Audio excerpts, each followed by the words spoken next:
And welcome to the Evidence and Reasons for the Christian Faith video channel. I'm Salvador Cordova.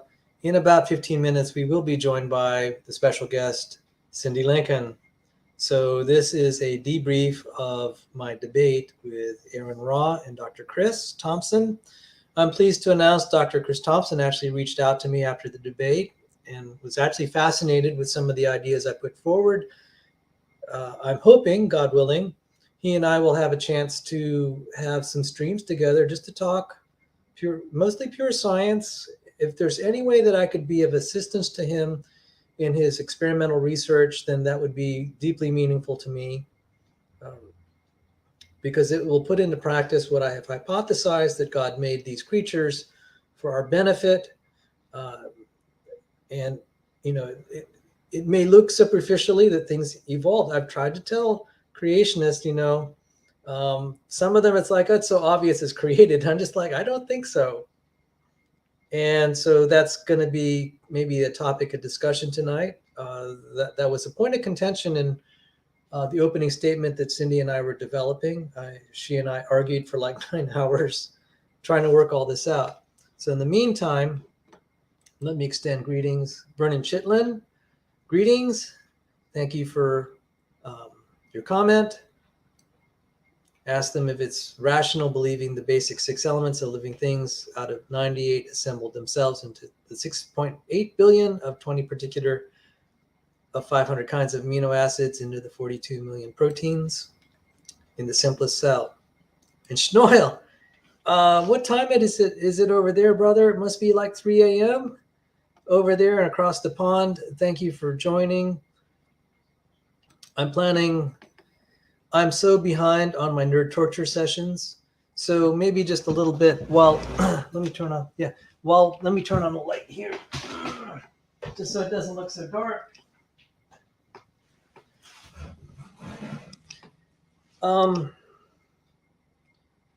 Let me cover just some announcements. Some of you have seen this. Dr. Hugh Ross will be speaking at King's Chapel in Northern Virginia. And I gave, there is a previous video that's covering this. And I'll be just a parishioner there. So I'm not going to be the center of attention whatsoever. But if any of you out there in the Northern Virginia area, the Washington, D.C. metropolitan area, come out there. Hope you come out there to see Hugh Ross. But I'll be in there somewhere. I had announced earlier that I was going to be in a variety of places, but I've had some security concerns for my personal safety and also property. And I'm sorry, guys, if I could have given you an opportunity to meet and greet. I just decided it would be better I don't say anything in the meantime until I can get kind of my personal safety and property safety issues better resolved. But, if we can meet in a public place like King's Chapel, that'd be great.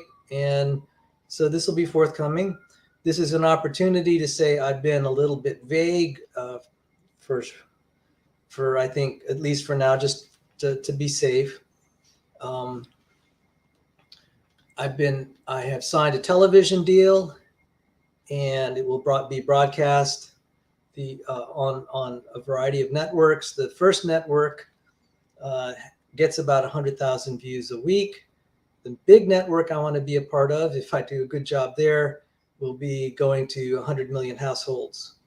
Now, I don't get paid for this, but I can't imagine getting better free advertising for the books I'm hoping to complete writing. I'm in the process of writing them, and also courses I'd like to teach on evidence and reasons for the Christian faith, and then also teach science. And so kind of like some of my quote unquote people I've been trying to teach, kind of just spooling them up if they haven't had any, maybe not, maybe limited biology background, just spooling them up on the modern arguments would be Rebecca Davis and Cindi Lincoln. And I've been very grateful they've been interested in these things. And it's been rewarding to try to see how efficiently I could teach something without having to force them to go through a bazillion hours of study in undergrad and grad school. And one thing that facilitates this is animations and also even still diagrams that we can find in textbooks. The textbooks today are just, in terms of their graphics, are just excellent. And even if we don't know all the names, like memorizing names out of a phone book and phone numbers, one can get a general feel for the complexity. And I really think that to win the day in the creation evolution controversy is to argue at the cellular level. And oh my goodness, my favorite submariner, pigs can fly, Matt, God bless you. So since you arrived a little late, Cindi Lincoln, I'm expecting to be here in about 8 minutes. She's finishing up dinner. And I was just talking about, trying to figure a way to teach things efficiently.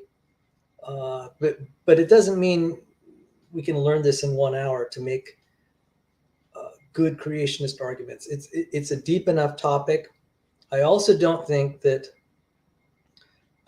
absolutely do not think that debates are the best way to communicate. It's, the creationist case. It's a good way to advertise that there's a controversy. That's about it. Just to get up there on the debate stage and say, hey, just to tell people, I'm not afraid to talk about the subject. If you want to come after me, go ahead. Let's mix it together. I'm going to try to engage this topic toe to toe. Now, there's some unwholesome debate tactics that are used. And I was trying to tell Cindi, you got to be aware of it. She fell into a lot of traps the night of the debate. But I just want to say, and I hope she doesn't mind me saying this, because it is difficult. I don't want to drag her through a lot of pain. You could pray for her, guys. She had lost a son some years ago. I can't imagine a mother having a more tragic loss in their life. She's just been through so much. And there've been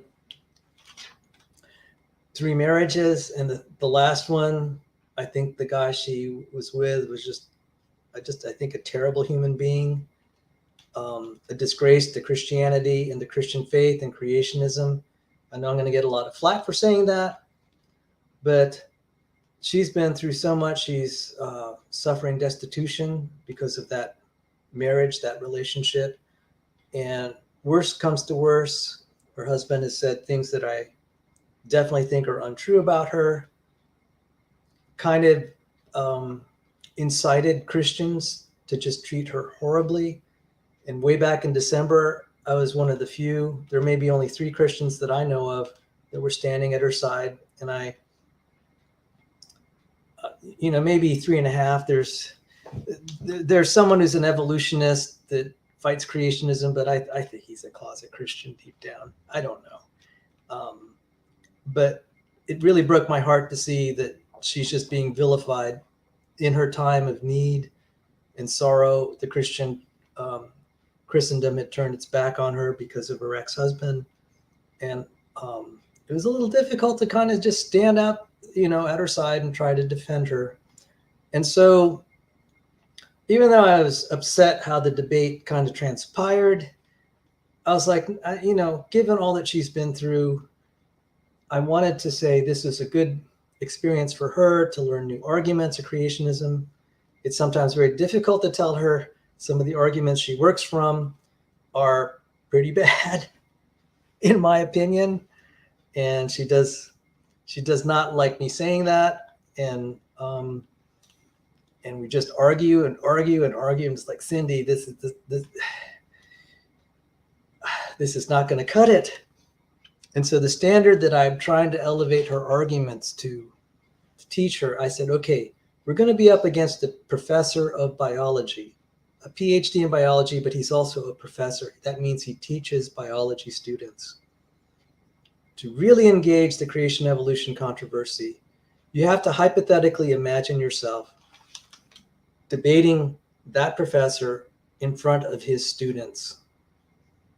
these little fourth grade little arguments that you get from Dinosaur Adventureland are just not going to cut it in that environment. And that's where we lose a lot of Christians. They may have grown up in creationist homes. They got off to school, and then they realize, oh, these arguments I learned are just not really very effective in dealing with what they study. And it really took a long time just arguing. Like, Cindi, you may not be convinced, but that this is the way to talk about it. If you study this stuff, you'll just see how hard this is to prosecute at the university level, where the students you are trying to address are doing gene browsing. They look at DNA, they look at proteins, they deal with biochemistry, they deal with cellular biology, and they have the evolutionary community there leveraging all that. Unless you can compete in that space, it's just not going to cut it. The flip side of that is that if you can just acquire enough skills to do this, to compete in that space, know the arguments, at least good enough to refer to good resources, like, say, websites, videos, etc., then you can compete. But using these old arguments, it's going to be very challenging. So I was very proud of her. I said, okay, Cindi, let's try to put this together. I'm going to try to teach you what I think are the best arguments. We can't obviously put them all on the table in an opening statement of only 12 minutes. I said, we're going to agree on an opening statement. I want you to speak your conscience. If what you and I agreed to, you change your mind and it's bothering your conscience to say something, don't say it. Just, let's just strike it from the record, and you speak your conscience with what you agree. I'm trying to teach you this, and I want you to deliver it. Because what had happened is, originally Rebecca Davis was going to be, she was just going to write everything herself for her opening statement. But I felt Cindi's approach was just not, I was very happy with Rebecca's, but then that fell through for a number of reasons. I'm really happy for Rebecca. She's just kind of avoiding all the hostility directed toward her. It's been getting kind of ugly. And I said, Rebecca, we got to cancel this just for your benefit. I contributed to some of that hostility, and I apologized to her for that, because she's associated with me, and the atheists are really hating me right now for some things that I did. And that kind of spilled over to her. And I'm just like, yeah, Rebecca, I take responsibility for causing you problems, but let's look at how to protect you from now on. And I've encouraged her to just not do the debate, and to just really kind of just take a break from YouTube, because this is a really toxic environment. I myself am moving toward trying to get to do more nerd shows. I hope I'll be doing a show on Laplacians and D'Alembertians, on Maxwell's equations, because Dr. Russell Humphreys has graciously agreed to do a show with me on my academic channel, the Evidence Reasons Academy. I think the link is in the video description. You'll see it. Evidence Reasons Academy, the sister academic channel. Oh my goodness, okay, maybe some other time, brother. We'll train you up on the arguments. And I'm really serious. Should I spill the beans? Why don't I spill the beans? There is a new creationist museum coming, guys. It only developed this year. I will be a part of that museum. I'll be giving lectures. And I got the television producer was sitting in the audience when I delivered my talk at Liberty University. And I thanked him for some of his work in advertising Joe DeWeese's work on topoisomerase. He'd actually done a present work with Joe DeWeese, and I thanked him, and that's how we kind of made a connection. Can you hear that? I'm near a fire station, guys. That's good and bad. If you have an emergency, they're here in 3 minutes. But just constant stuff. Oh, Nestle. Greetings, and Nestle, feel free to speak your concerns. Nestle is an evolutionist. He's critical of my work, but I think most of what he says is actually very thoughtful and worth considering, which is more than I could say for a certain other person who will not be named. And let me just say, oh, Joseph, I'm so sorry, brother. Thank you for joining the show. Mark O'Connell, I'm sorry. When I get going, I totally start to forget the side chat. And Nestle, thank you. So feel free to speak freely. Nestle, mods, go easy on him. He's very smart. I appreciate all of his criticisms. They're very worth considering. If I see anything he has to say, I try to read it, which is more than I could say for some other people that I just would rather block. And so, where was I? So this museum is going to be the biggest creationist science museum on the planet. And this all happened by a miracle of God. You will, if you want to Google around it, you can kind of figure out where it's going to be. And I'm going to, God willing, I'm going to be a part of this. There is a television studio there. I'll be building exhibits on protein orchards, possibly genetic entropy, contributing to some other things. By doing that, by having the privilege of having an exhibit there, I will have a opportunity to give lectures. I'm required, not just opportunity, I'll be required to give television interviews, make 4 television shows a year, and then also give lectures and seminars when I'm there. So it's going to be quite a demand on my time. And also I have to pay for my own travel. So to finance this, I'm hoping to write books and teach courses. So that's mostly what I have to say. If I may ask you guys, I would deeply, deeply covet your prayers that God would open the doors so I could spend more time. Right now, I'm trying to have some side businesses to finance this. And I would prefer to have my side businesses just prosper. I prefer not to be asking and soliciting for donations. Okay, that's just my personal preference. I would covet your prayers. We live in a very dangerous time. We've been at the brink of nuclear war ever since the atomic bomb was invented. Actually, I've followed, a lot of guys know I've been in the defense industry, and I followed the history of nuclear weapons too. And it just kind of turns my stomach to see nuclear proliferation, especially like North Korea and Iran, and that blasted Jimmy Carter, who is advocating we give North Korea nuclear capability. I'm like, ugh, just makes me mad. But we live in these fearful times. Jesus said there's going to be wars and rumors of wars. And so, in perspective of things, I'm being reminded to focus on the things that really count. As I said, I'm going to be seeing, you all can meet me at King's Chapel, where Hugh Ross will be preaching the Sunday service. I'm just thrilled. He's an old earth creationist. I'm a young earth creationist, but I'm just thrilled that the pulpit will be occupied by a scientist who's trying to defend the Christian faith. And Hugh Ross was instrumental in my return to the Christian faith about 22 years ago because of his arguments about fine-tuning. It was just a great witness. One of his associates, Richard Dean, made very good biology arguments back then. And Hugh Ross has been on this channel, so is Fuzz Rana. I also, on my academic channel, I'm hoping to have some guests who are part of the old earth, young earth, and even theistic evolution viewpoints at the doctoral level. And that should be fun.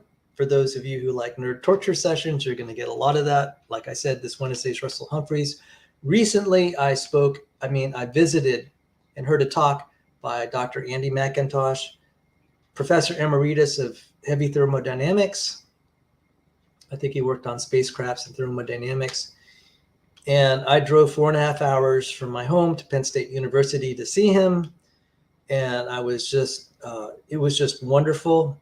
And he was smiling and praising the Lord. And he said, last year I nearly died. He said, I had a heart attack. They tried to restart my heart 6 times. Didn't work. The 7th restarted my heart. There's still some damage. And, but he's alive today and he has a powerful speaking schedule. I told him about some of my presentation at Liberty University. They included protein orchards, but in particular, the relationship of thermodynamics and information theory. There is a relationship, but he and I are going to work on it. I put forward Landauer's principle, and he was excited about that. He wrote me today and said, Sal, I want you to be writing a paper with me on this. And so we will attempt to get into the secular venue, given that he's a retired professor of thermodynamics, lots of distinctions, etc. So many letters after his name. This could be a great opportunity. I'm teaming up again with John Sanford, God willing, on that. I have stuff with Joe DeWeese. I have stuff with the Blythe Institute. There's going to be so much on the high tier scientific front, secular publications, but then also to kind of get to the late high school, early college level stuff. So Cindi Lincoln has arrived, and Cindi, you are live. Be careful. You might want to turn off your camera if you don't want people to see things. Hi. Okay, you're live. Okay, the next time you show, you better be decent. Okay. Decent. All righty. All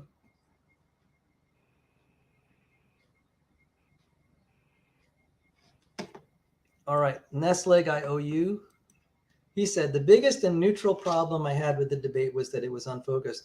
The specific topic should have been established beforehand. I juggled between taxonomy, fossils, and topoisomerases. This is the problem with organized, debates on modern day debate are theater. It is a show. It is meant to get subscribers, to get some drama and entertainment. It is not the scholarly discussion that we would expect. James wanted a broad topic, and I was happy with that because it gave us flexibility to just say whatever we wanted. And I'm sorry that it may have disappointed your scientific standards. I am happy that some people, actually, including Dr. Chris, my opponent, was impressed with Cindi's opening statement, so much so that he reached out to me and said, I want to talk more about that. So, Cindi. Yeah. Oh, he wrote me today. Well, it was our opening statement. Yeah. So why don't you share? Let me just finish greeting everyone. Hurricane Havoc. And all right. So what are your impressions of your experience? I actually don't even know if you've ever been in a debate like that before. No, You're on the I first haven't. stage. Haven't. What? You never have. Well, a little bit with Steve McRae. Okay, that was your first. All right. So Steve McRae was actually more brutal than Aron. Really? Yes. Okay. In terms of intolerance to our position. Oh. Well, intolerance of allowing me to even speak. At least Aron didn't interrupt.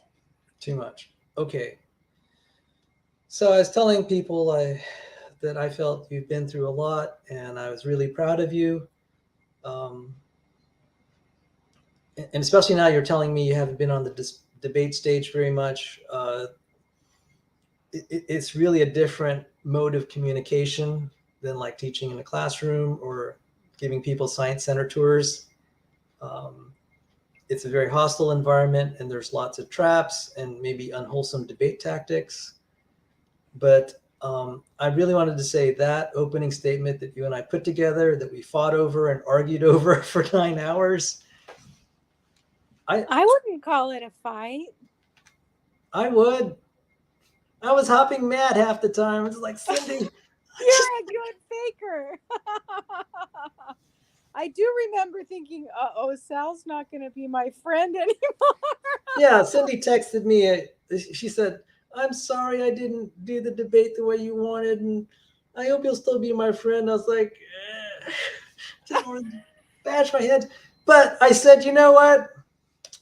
I have to calm down. Otherwise, I'll be charged with domestic violence and I'll be put in the penitentiary with your ex-husband. And I said, I don't want to do that. Oh, No. That would be worse than death.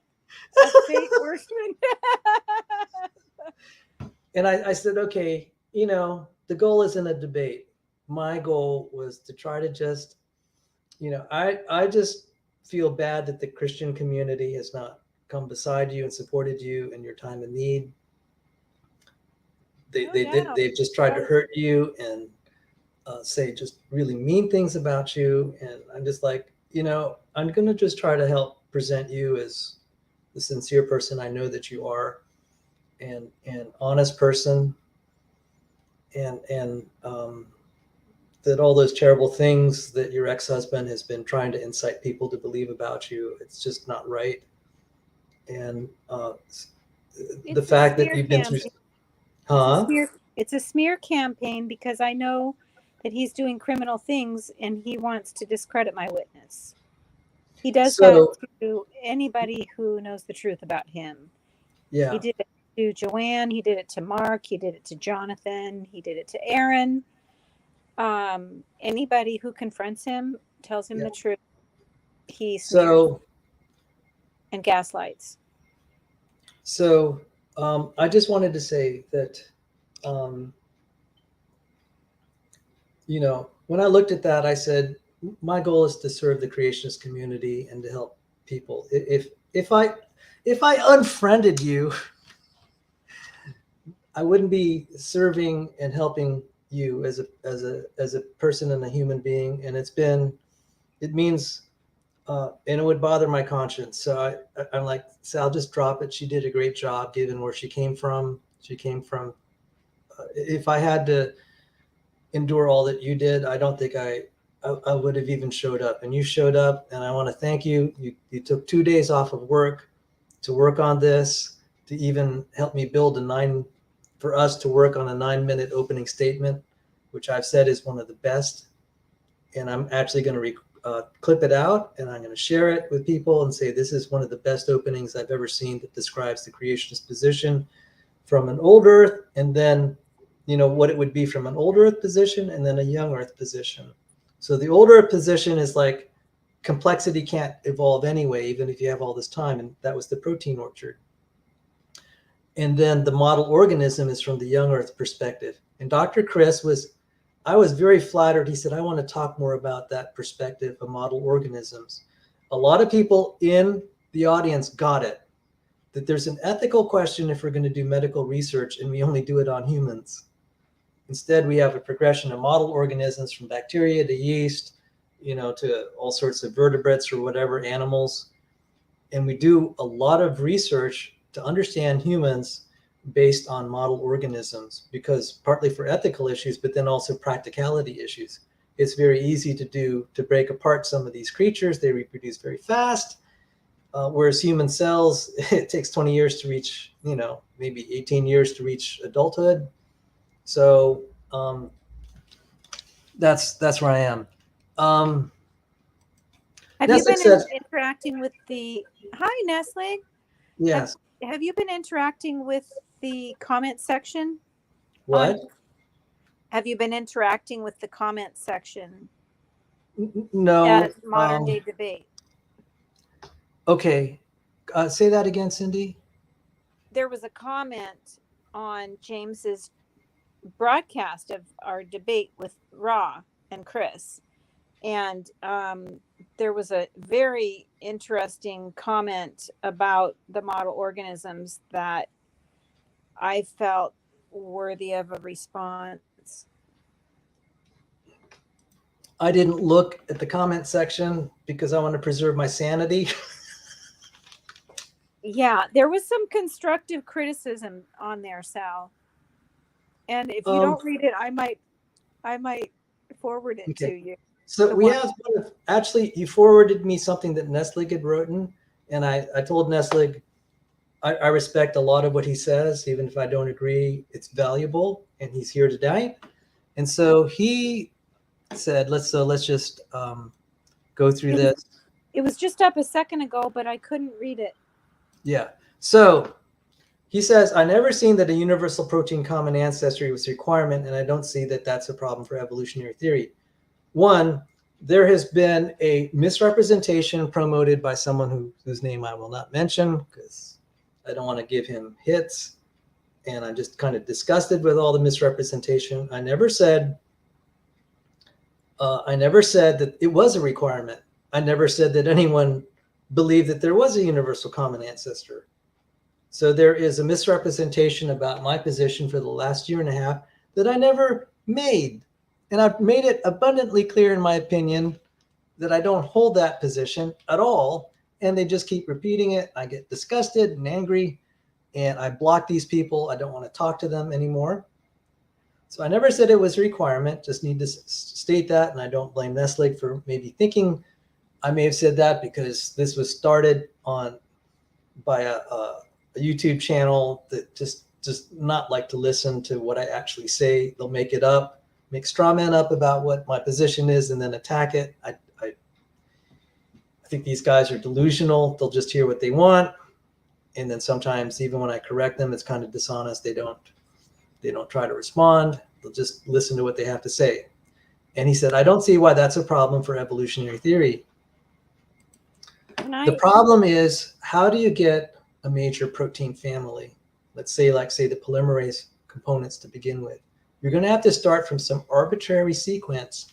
And the difficulty of putting together particularly multimeric proteins, and I showed a topoisomerase protein that had 60 interface points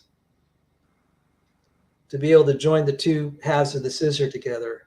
And I showed the diagram from Bruce Albert's Essential Cell Biology, 5th edition, that showed the charge distributions. It's not trivial to be able to make a multimeric protein or any protein complex where the positions have to join together. This idea that we can build protein diagram. That's you should show that. That's a really good diagram. The charge distribution diagram. Let me where see. It shows it has to match in 60 different points. Yeah. It's ridiculously improbable.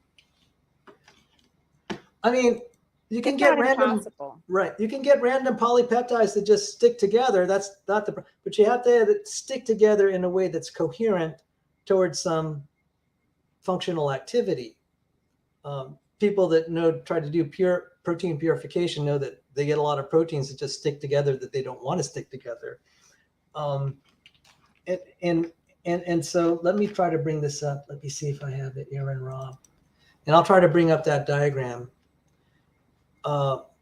And so the problem is, I said, you're not going to be able to invoke kind of gradualistic evolution from one ancestor for proteins.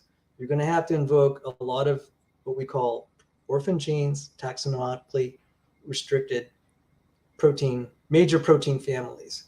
Once a family is established, you might have variation within that architecture. And Dr. Chris did a great job of showing that. He took the topoisomerase 1 and showed all the creatures with it, and we had a nice discussion on that. And he was saying, why all this variation? We had a very nice, in passing, that was actually a pretty good discussion. And I started talking about post-translational modifications and hydropathic optimization based on the creatures, and then blah, blah, blah. But I think I have this picture that you were referring to. Let me see if I can get it. And this is when I went on my tirade after 20 minutes. when I was silent. And I said, guys, can I have 2 minutes to say what's on my heart? Because I was getting so aggravated. And it's like, Cindi, you let Aron,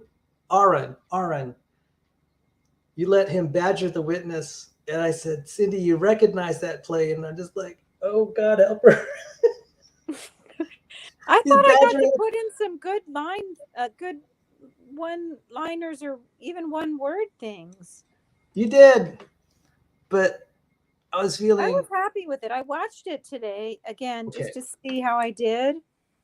And it's not, I think you had a scientific agenda and my agenda was more spiritual.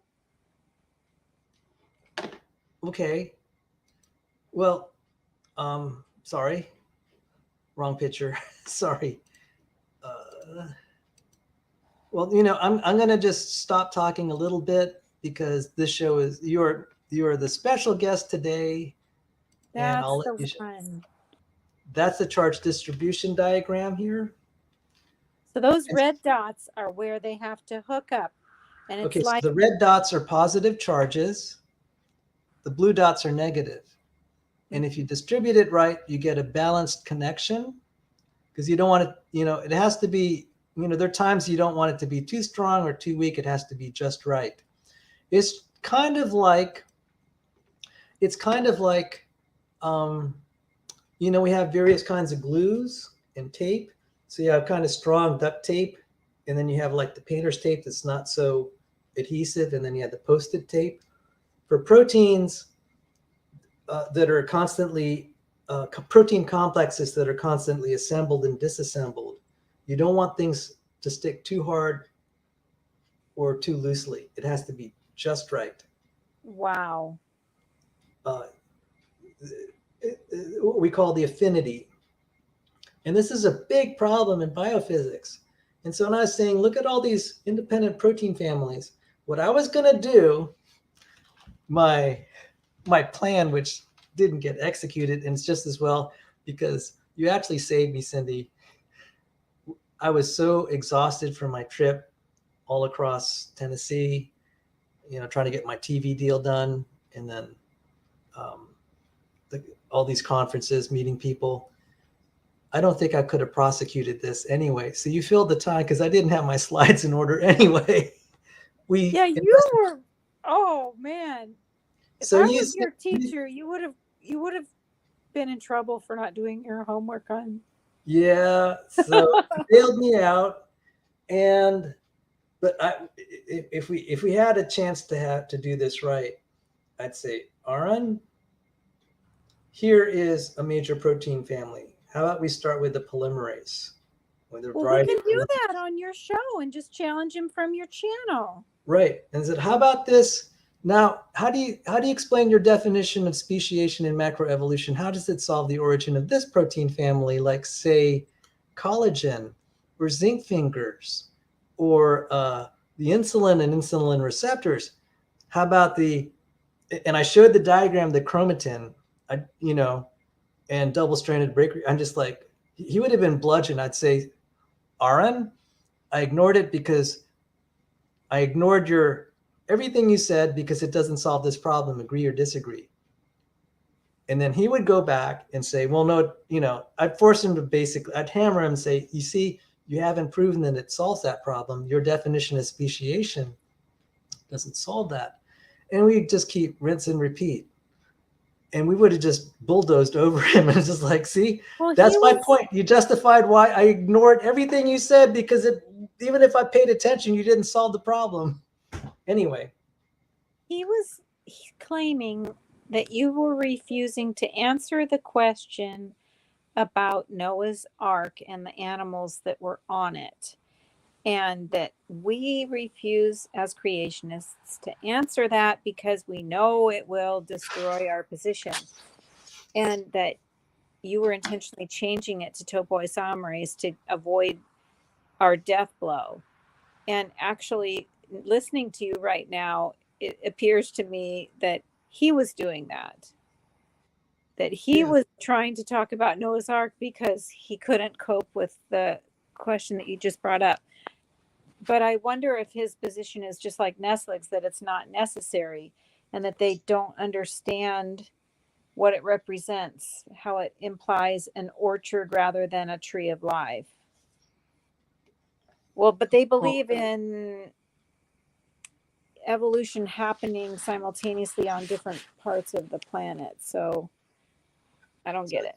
This is a great opportunity. So Nestle's comment, oh yeah, the origin of the first protein is something, of course, that had to have happened at some point. But that would be true whether or not proteins have all common ancestry. And hence I was confused why you brought up, but now I understand your point. So this is, I told you Nestle is an evolutionist, but anything he says, I pay attention. So he's given me a chance to explain why I brought it up.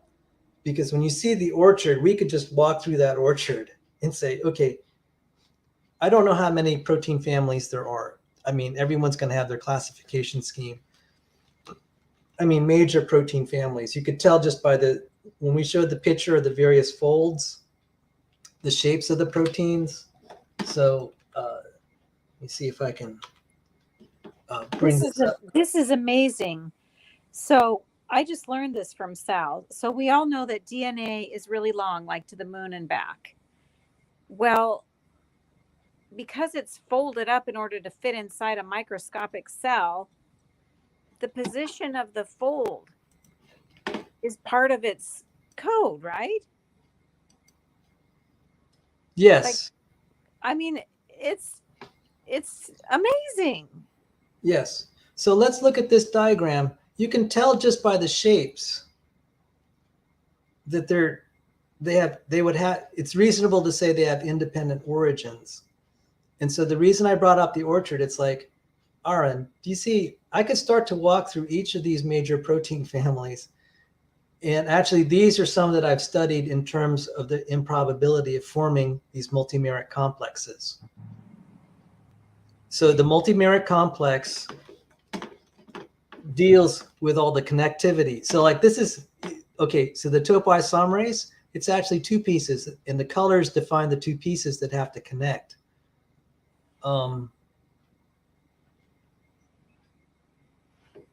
Okay, yes, yeah, good point, and we'll get back to that, Nestle, thank you.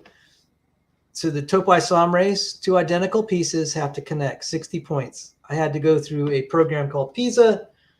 You put this together and it's going to compute the number of angstroms between the connection points and determine if there is a ionic or something kind of bond. All sorts of stuff I need to review. This one's a heterotetrameric. There's two kinds of proteins here.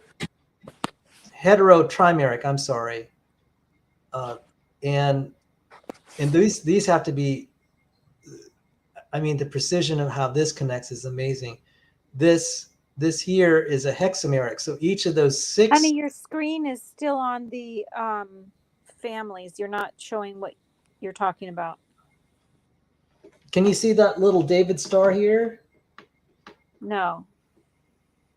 Oh, yes. So you see the six different colors or six parts that have to connect. Oh, we'd really have to zoom in on that. Because I see all six families. Okay. See if I can. Also, Sal, I'm gonna say, I don't want to throw you off because you have a thing in your mind, but if you put up members of the family so that you could see how they are structurally the same as opposed to what you're showing here, which is structural uniqueness, that helped me really understand. Do you understand what I'm saying? Yes, I'll show you that example, and that was with the zebrafish. Let's see if I could find it here. This is the problem.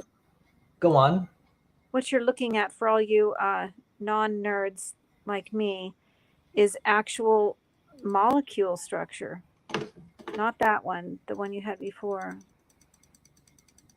So this is where it shares. See, no, we have this. The molecular one, not the alphabet one. Oh, okay. You mean this one? It showed, okay, take one of those. Okay, you're talking about the Star of David one. There's members to that family that all have the same, that all have a similar star shape to their molecular structure. And that shows that they're in the same family. Whereas, like the one to the left of it would all have that kind of linear structure, and you could see that they were related in the same family. Yes. And then, well, even among species, so let's look at this one with this linear shape.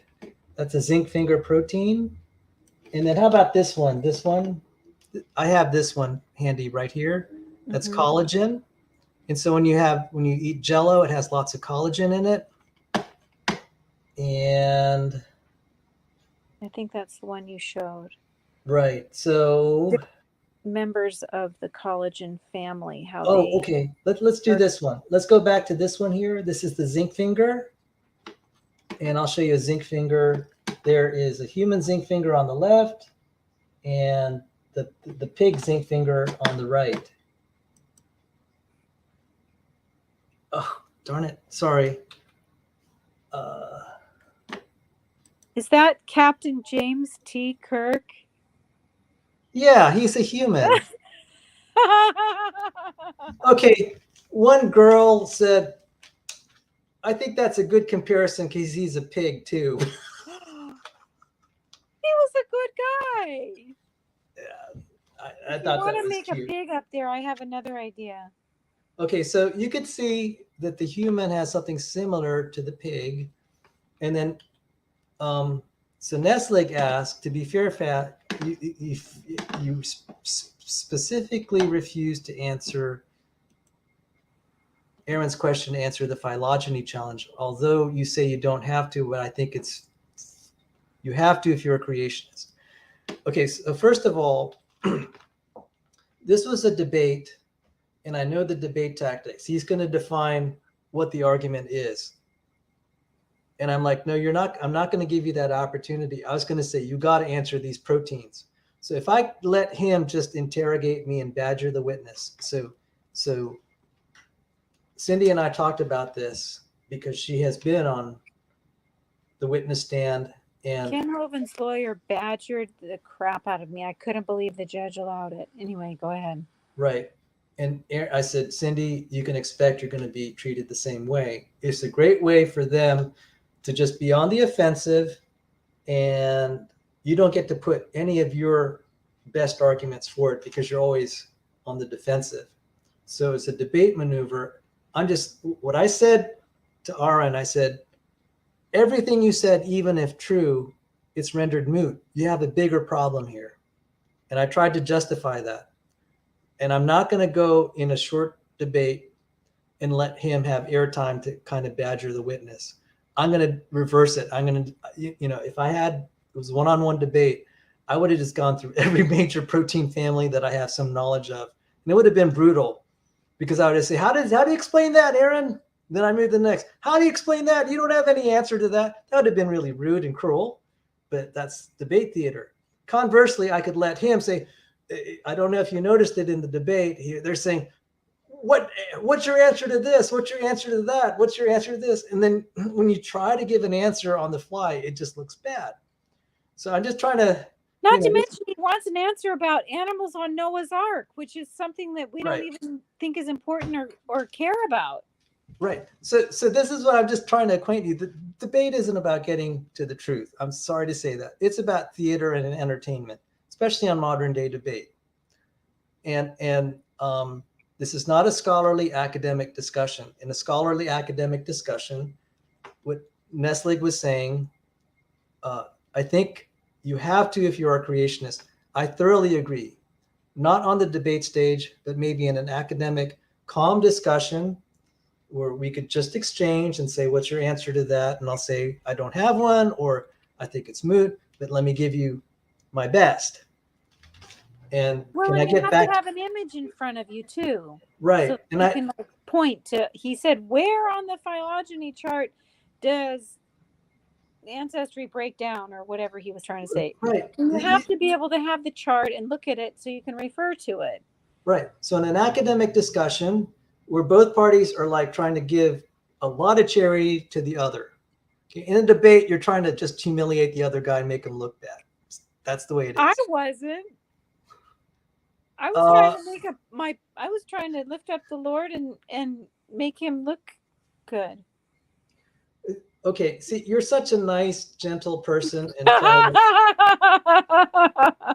Are you feeling really bad right now, Sal?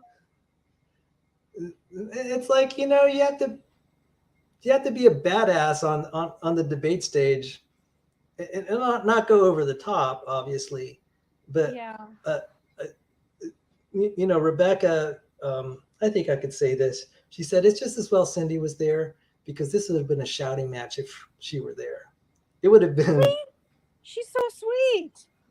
Oh, she would have torn. I mean, I have a feeling that would have been a very lively debate. She would not put up with Aron. She would say, that's irrelevant. You have to answer Sal's question. And she would just keep hammering and say, look at that diagram. Nothing that you say is going to explain that. Therefore, it's moot. I mean, that would have been, we would have just kept, it would have been brutal.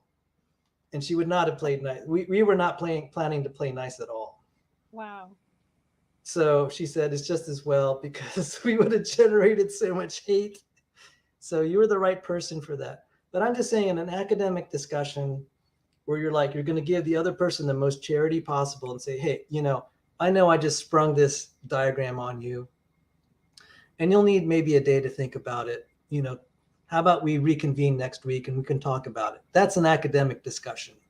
And I've had some of those in the course of the creation evolution controversy, because as I was writing a book, actually not a book, a chapter for the book, the one that I published with Dr. Sanford and Ola Hoster, that's what would happen. I'd say, Joe, what about this? Do I understand this correct? He said, no, Sal, you got to do this. Then I'd come back with a question a week later and say, okay, I think I get your point, but how about this? He said, yeah, Sal, you actually did pick up a problem in my book. I actually found a few points in his graduate level textbook on population, theoretical evolutionary genetics. And he said, thank you. But it took over a year of discussion, a year, between me and a professional, probably the world's top population geneticist. And that's how you really, if you really want to get to the truth, or at least clarify the points and come up with half decent answers where you're not having to just BS, like, you know who, like your ex-husband debate. That's the process. So Nestle made very good comments that I didn't do this, and it would be good if I did. And I'm saying I absolutely agree with you. On the debate stage, which is more about theater than getting the truth, that's not going to happen, especially in the short form. So, and Nestle, I want to sincerely thank you for your comments. And so he asked, what was Aron Ra's phylogeny challenge? I gotta just level with you. I didn't even listen to what he had to say because I knew it was wrong. I had to focus, not because I disrespected him. I had to focus on trying to coach Cindi, and like, I don't know if you noticed, I was going, cut. And maybe I had to do this or do this, you know. I kept trying to signal you for 20 minutes. And then I had my 2-minute tirade, and I was just screaming at the top of my lungs. And I was trying to get your attention. I was just like, no, Cindi, don't go for that trap. So I'm confessing, I don't even remember what his challenge was, because I was more focused on getting Cindi to just, you know, I had my little pad. No. I kept going.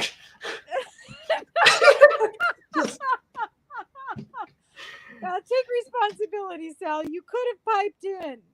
There was enough blank airtime. I didn't talk continuously, and there was blanks you could have piped in.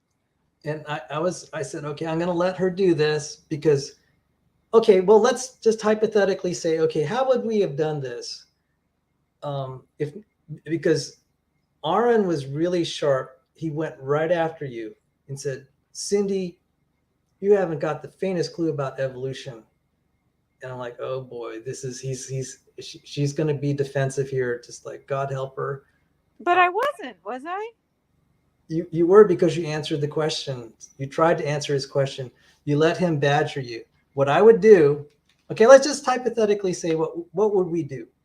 I think it's courteous to answer a question once and say, Aron, I respect your points, but everything you put on the table renders moot anything you have to say. And I'll show yeah, that'd go over real well. Because you're so nice. He was very nice to you and you wanted to reciprocate. You got to be kind of mean and play dirty. Okay, I'm sorry. You're just you have such a sweet heart, and it's like, Aron's such a nice guy. I see how you relate to people. And I was like, you got to be a real bastard in these debates if you want to be prevailing. And that's not you, okay? And I'm like, yeah, he's going to take advantage of your sweet personality. And I was like, I was going here, God. Because what he would, because if I weighed in, you know what he's going to do? He's going to say, I want to hear from Cindi, and then it's going to be repeated. What you have to say is, Aron, all you said is moot. I defer to Sal, and it would have ended it. But it was about the fossil record, and I would never defer to you on that because you don't like to talk about the fossil record, and you say plainly, I'm not a geologist. Good point. But the point is, I was hoping we wouldn't talk about it at all. I know. And I was like, okay, they're going to say we're deflecting or that we are avoiding the question. And we were, and I gave a good reason. I said, anything you said is moot.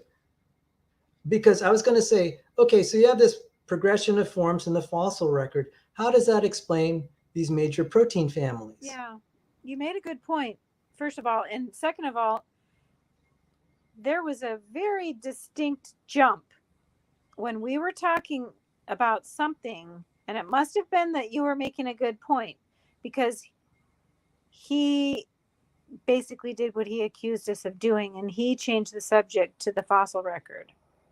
Right. That was an intentional change on his part. Well, and that's what he understands. Back at it. And at the time, I could recognize it. Olive, nice to see you, Olive. God bless you. Thank you for visiting. I knew that he was doing that, but you can't think that quick on your feet about what I wouldn't have been able to think quick enough to say, Aron, you just changed the subject. That tells me we must have hit a nerve. Kick their buttocks. Is Sparrow here? Oh, she's here. Hi, Sparrow. Thanks for visiting. Hi, Sparrow. Yeah, God bless you. Gosh, we're so flattered you came to our show. So we were just talking about the debate, and I like this. She says, yeah, okay, Cindi, you're not there to kiss their lips. You're there to kick their rear ends, all right? I wasn't kissing anybody's lips, so. I apologize. You're very, very sweet, okay, like handshakes. Like a handshake and cordial, and no, you get there and kick them where it hurts. I'm sorry. That's the way this goes. And Rebecca was like, yeah, Cindi was just so sweet. And she said, it's just as well I wasn't there, because it would have been a shouting match and I would have loved it. We would have been screaming at each other. It would have been great. But that would be a dumpster fire. And then at the very end, James was saying that it was a perfect balance between passion and what was the other thing? Civility. That we didn't go into a dumpster fire, but that it wasn't boring either. We were passionate, but controlled. And it was, I think it was generally, I think I got the feeling, and James said he broke the format, allowed maybe half an hour longer for the open discussion because it was so good. And it was. I learned a lot. Yeah. I noticed it was like 3 hours long. I'm like, did he plan for that? No. It was a really good exchange. I could tell also we got a lot of creationists on our side, more than usual, that were in the super chat. By the way, did you know SFT was there? No, I don't pay attention to him. Well, He called me a fraud. I know that. So, but I think well. it's good for him to see. Well, I don't know what he thought, but I thought it was a good performance. I think I offended some people that are Kent Hovind fans because I did go over the top, and I apologize for that. When Aron said Kent Hovind has arguments that a 5-year-old could do better with, I said I agree. That probably was a mean. That's not over the top. That was kind of a mean thing for me to say. I said I'm glad I had a chance to describe John Sanford. In my 3-minute part of the 12-minute opening, I said, here's a man who went from atheist to creationist. His invention in genetics fed starving billions. And he's a research professor at Cornell. I said, this is the kind of creationist. This is the new generation of creationists. These are the unsung creationists. And I'm glad I had a chance to present that. I'm happy to report he and I are working on a new book project related to genetic entropy. And so I didn't get a chance to talk about genetic entropy or anything. So that said, on technical things, how can I be of service to you today? You asked me about stuff that was in the debate, and I'll try to answer you. By the way, let me compliment you on 2 things. You did this really well. You kept referring to this. Let me see if I could see it. I think, and you heard me allude to it, you kept referring to this diagram here. And I was proud of you. You kept saying, Aron, how do you explain this? And you referred to it several times. I was just like, well done. Not that. You did refer to this one. And also, I referred to the Smithsonian one. No, but you said, how does that explain this? How does the nested hierarchy explain this, the origin of independent families? I do remember that because I was so proud of you. The orchard, not the tree. Right. That was the one that you had up earlier with the Star of David. And so it's not really a Star of David, but you know what I mean. Right. So we had an interesting discussion about this. And I think the thing about the bent pencil was really helpful. The gene families and the protein families. Yeah, this was good. The back one. Yeah, that one. And we have our, I just got to salute someone here. There is Dr. Sandy Pigeon, a resident Navy SEAL, beautiful testimony. He became a Christian when he heard Lon Solomon preach on archaeology. And brother, it's great to see you. Thanks for dropping in. The issue with Aron's phylogenetic challenge is comparable to neuroscience. It's descriptive, not prescriptive. It has no relevance to why or how macroevolution is possible. Now, wait a minute. I need to think about that. Can you put that back up? Sure. Descriptive, not prescriptive. I noticed that Dr. Chris was saying a lot of stuff that was like that. He was conflating, describing how something works with acting like that implies it evolved. Okay. All he was doing was describing. Let me help you with the wording a little bit, because this is a good point. It was actually, yeah, I think we did great, as good as can be, and the next round will be better. Olive, did you watch it? I don't think she did. You got to let us know if we have any improvements, constructive criticism. Yeah. So remember, again, debates are theater, and you're trying to be the biggest bastard you could be, and make the other I'm guy sorry, look. Sal, but that is not my MO. I know you're just so sweet. Well, actually, I was feeling like that as well. I know you had some issues with how you want creation science to be done, but I was feeling like I think I showed the love of God, You did. and I was glad for that. And yet I don't think I did it isolated from science. You know what? In looking back, I think of all the partners, and we had a pool of partners starting with Rebecca Davis, and then you, and then Eric Jewell, Jonathan Bartlett, Bill Morgan, Dino Gropey. There was a big pool. I think that was I was partnered with the person that would really make the debate go well. I would not have probably built a relationship with my opponent, Dr. Chris Thompson, a neuroscientist, if we had a shouting match that I was hoping for. So your diplomacy helped and kind of calmed everything down. And I got to tell you, it was nice that we were all there, and I felt an outpouring of love from Dr. Chris and Aron toward you, a lot of empathy for all that you've been through. And you talked, this is one thing that didn't come out publicly, but we actually planned to.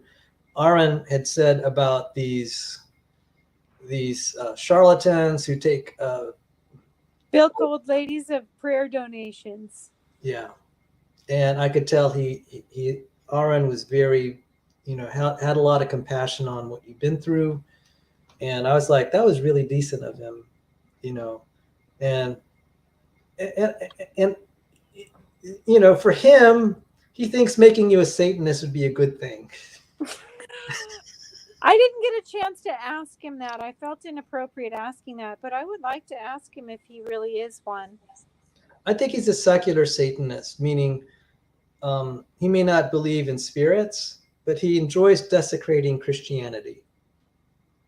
And that's kind of his version of Satanism, because he views it as destroying people's lives. And sadly, your life had been through a lot of trauma because of someone professing the name of Christ, and you were taken advantage of, and your life was really injured. So I did feel full on everything that meant it. Almost everything was destroyed. He intentionally tried to destroy me. Yeah. And I was proud of you that you just held together as a person. And I wanted to, so. Well, I was going to call him on that because he talks about Jesus being a sky god, abracadabra. And I was like, well, if you're a Satanist, guess what, Aron? Satan is a sky god too. Oh, did you notice that Dr. Pigeon said, wondering if Aron, was chewing on a blue pen. It was as it was all over his beard. Did you know that blue beard? Did you notice his beard was blue? That goatee was blue? I did not. My sight isn't so good. Yeah, that's a side of Aron. It's like, dude, you seem like a decent guy on some level. Why do you have to be a Satanist and just deliberately be provocative like that? So I think he's a secular Satanist, meaning he's just trying to just insult Christians at this point because he views Christianity as evil, and he was trying to get you to believe in evolutionism and reject Christianity, and he feels you'll be a better human being after that.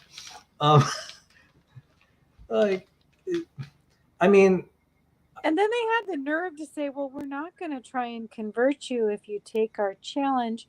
I'm like, well, I'm going to try and convert you, and I know you're going to try and convert me, and why are you telling me you ain't? I did email them already to go ahead and start that. I won't be able to progress very fast because I'm busy, but since it's an email exchange, when I went to the after show at Amy's, Peter DeTucker was there, and that's Aron's producer. And he said, Cindi, it's just an email exchange. And so therefore it doesn't have to be any more time consuming than I make it. I can do it when I'm available. You know what? I actually am recruiting Dr. Dan Stern Cardinal. You've met him, and Dr. Joel Duff, who's a theistic. He's a Christian brother, theistic evolutionist. We will butt heads, but as politely as we can. And I invited them to have a discussion about Aron Ra's viewpoints on macroevolution and speciation. Yeah, Now, I think he's misusing the word species. oh, okay, there's something I need to tell you. Dr. Dan said he took a graduate level class on the definition of species. He said by the end of the class, no one agreed on what the definition was. You had graduate students and professors all disagreeing with each other by the end of the class, and nothing got resolved. And he said it was glorious. So, Well, and Dr. Aron Dan, said something about that it meant the same thing as the biblical barmenology. And yeah, I'm like, and well, see, this is if you're admitting that, then I don't get it. see, this is a very confused topic, and confusion helps the side that doesn't have a good case. It's like a smokescreen. And I think the creationists have also made things more of a mess. So I wrote Dr. Dan and Dr. Joel today and said, guys, I assiduously avoid definitional, arguments over definitions. But so that I could understand what Aron is saying, I'm recruiting your help. I got to put this on the table. In one side chat on one of my streams, Dr. Dan said, species are fake, meaning they're illusions. On the other side, Dr. Joel said, species are real. So I'm inviting both of them to give their viewpoints. And this is where you know what? I came up with a good definition for species. Unrelated creatures. Which is very much like the Berriman. I've tried to tell creationists, and I always find a way to offend other creationists. And it's like, I wish you'd drop this whole Berrimanology thing. Well, honey, we were trying to. Aron wouldn't allow it. And you know why? Was saying you're avoiding the issue and you need to. Well, Nestle just said, if you're a creationist, you have to. And what I briefly said, I said, Aron, you have the eukaryotes and prokaryotes. At least one member of each group was created. There was at least a creation event in at least one member of that group. I don't have to actually define what all the created kinds are. And I understand Aron's approach. That seems reasonable. But I said, all I had to demonstrate is a miracle happened. I don't have to. And it really wasn't completely fair to him. He didn't know what kind of creationism we were going to put on the table. He was expecting we'd probably put young Earth creationism with Noah's flood. And I was just saying that that's why in the opening statement, we put forward that we're going to assume old Earth and common descent. And I was going to say there still has to be a creation event, which was the protein orchard. And he was still attacking the other creationist models. And I deliberately put one that's the old Earth creationist model and say, okay, we could start from this. Even if we grant you common descent and also grant you old Earth, you're still going to have creation events, miracles required. And I don't think he quite comprehended what the argument was because it was so new. He made the point that prokaryote and eukaryote are not ancestor descendant relationship, that they are independent evolution events, or I can't remember what he called it, but he said that they were not. Yeah, I was just like descendant relationships. So it's kind of like this right whole there, thing. that's an admission that there's no common ancestor for it. He said it. Yeah. He admitted by saying that they were not, they did not share a common ancestor. Or it couldn't, even if they did, it would not be under. I think to be fair to him, he was saying that it doesn't follow traditional pathways of monophyly. And I'm like, okay, this is. He actually said it was a non-evolutionary relationship. It was not. Exactly. Right. And he used the term monophyly, doesn't, because it doesn't follow monophyly, it's not a part of evolutionary theory. So origin of life is not part of evolutionary theory. Eukaryotic origins are not part of evolutionary theory. We could keep going down. It's like, okay, origin of protein families is not part of evolutionary theory. It's like, what do you got at this point, So, but everything that he's compartmentalizing away, yeah. I'm just putting this all together, realizing basically that's if a prokaryote and a eukaryote are a non-evolutionary relationship, that's an admission right there that they don't share a common ancestor, and therefore his whole thing fails. And not only that, but they believe in independent evolutionary appearances. They believe that an eye evolved independently in multiple places on the planet. Well, doesn't that say that they didn't have a common ancestor as well? Convergent evolution. Speaking of which, you sent me a diagram today that said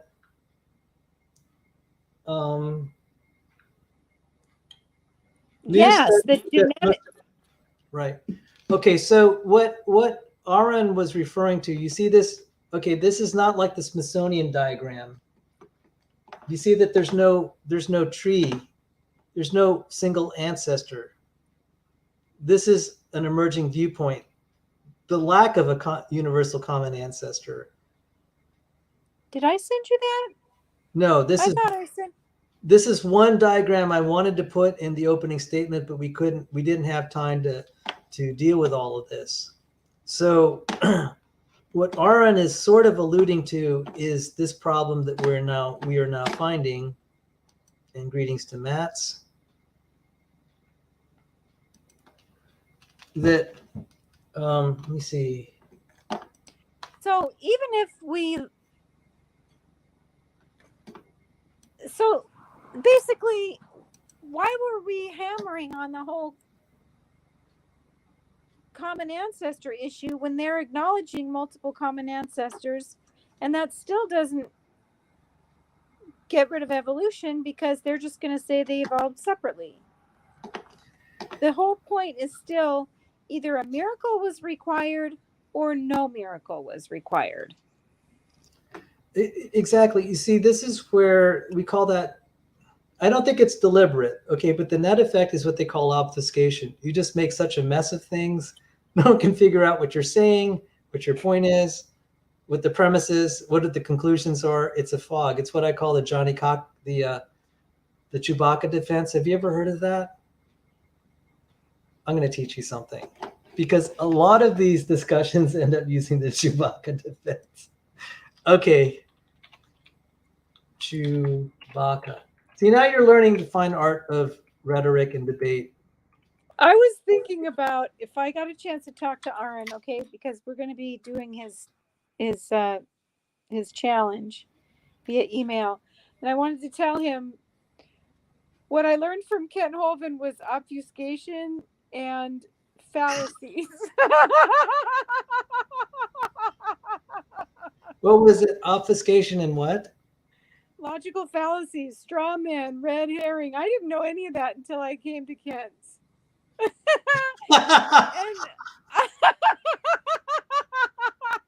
Changing the subject. Yep, lots of red herrings. He does. You learned from the master. I learned from the master who basically he points at other people and says that's what they're doing, but look, 3 fingers are pointing back to him. And I used to say that to him. I'd say, you're doing the same thing you're accusing them of. You just pulled a straw man on me.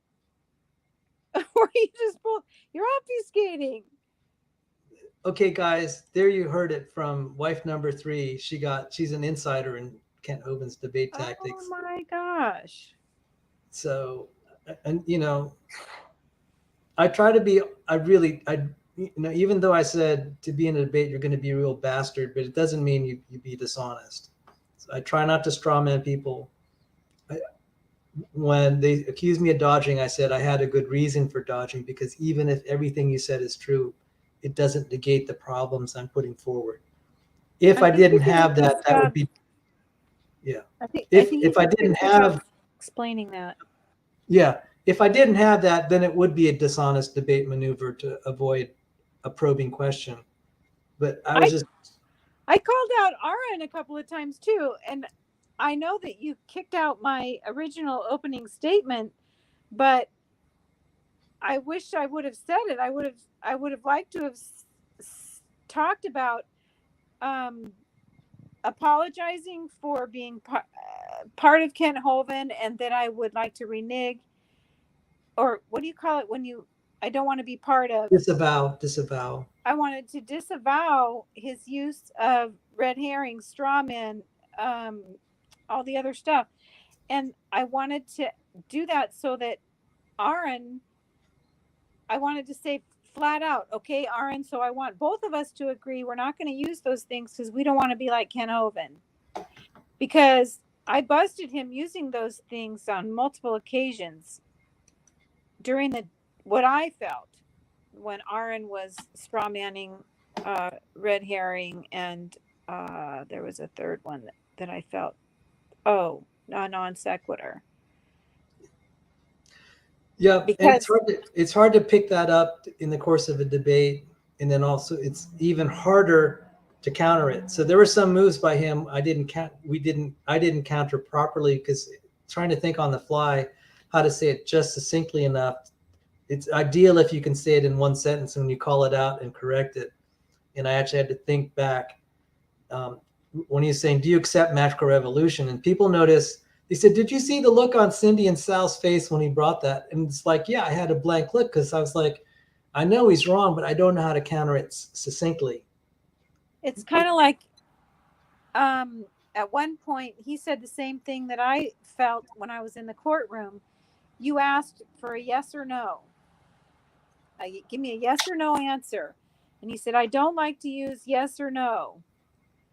I can't remember, because if you say yes, you're agreeing to something that isn't quite right. But if you say no, you're denying a basic truth.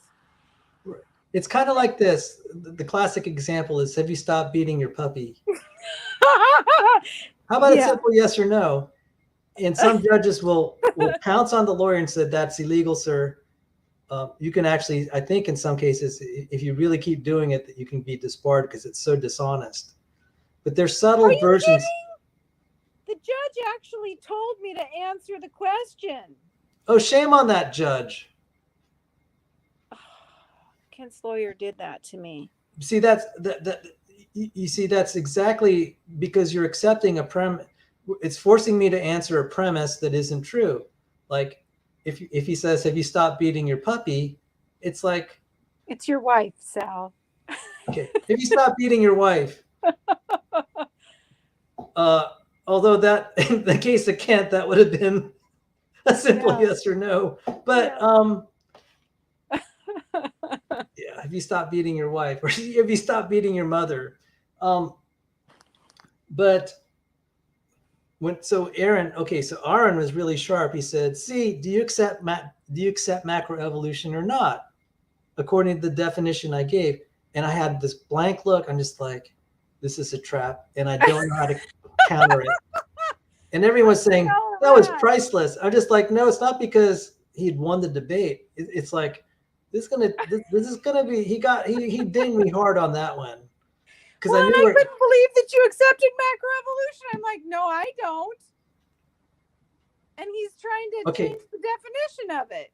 Right. And I was just trying to, so the next 2 days, it's taken me 2 days to just, not focusing on it 100%. Figure that out.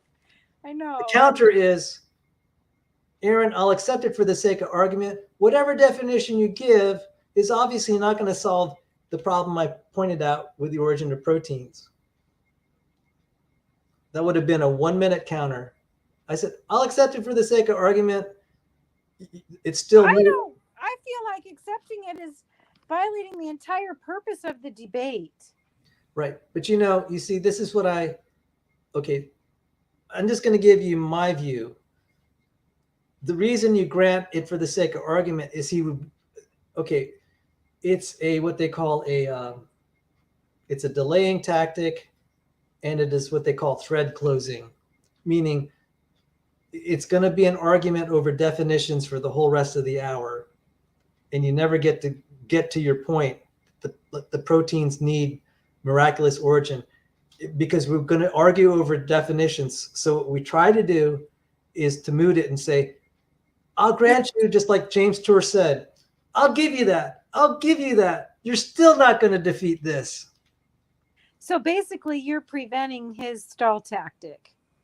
Right. Yeah. I say, I'll give you that. So an example of that, I said, we'll grant common ancestry. We'll grant old Earth. I'll give you all that. You're still not going to win. Yeah, that was in the opening statement. I really liked that.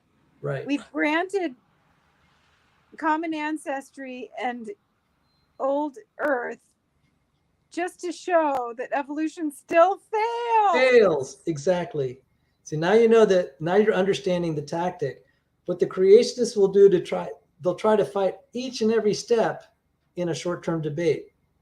In a long-term debate, that's okay. But the way to do it is like what James Tour did. You just give everything to the other side and show it fails. And then you can go back and start fighting the little small stuff. Get the big stuff, and then you can start getting after the minutia, because you basically have won the argument at that point. The moment we showed that protein diagram, no common ancestors, we basically won it there.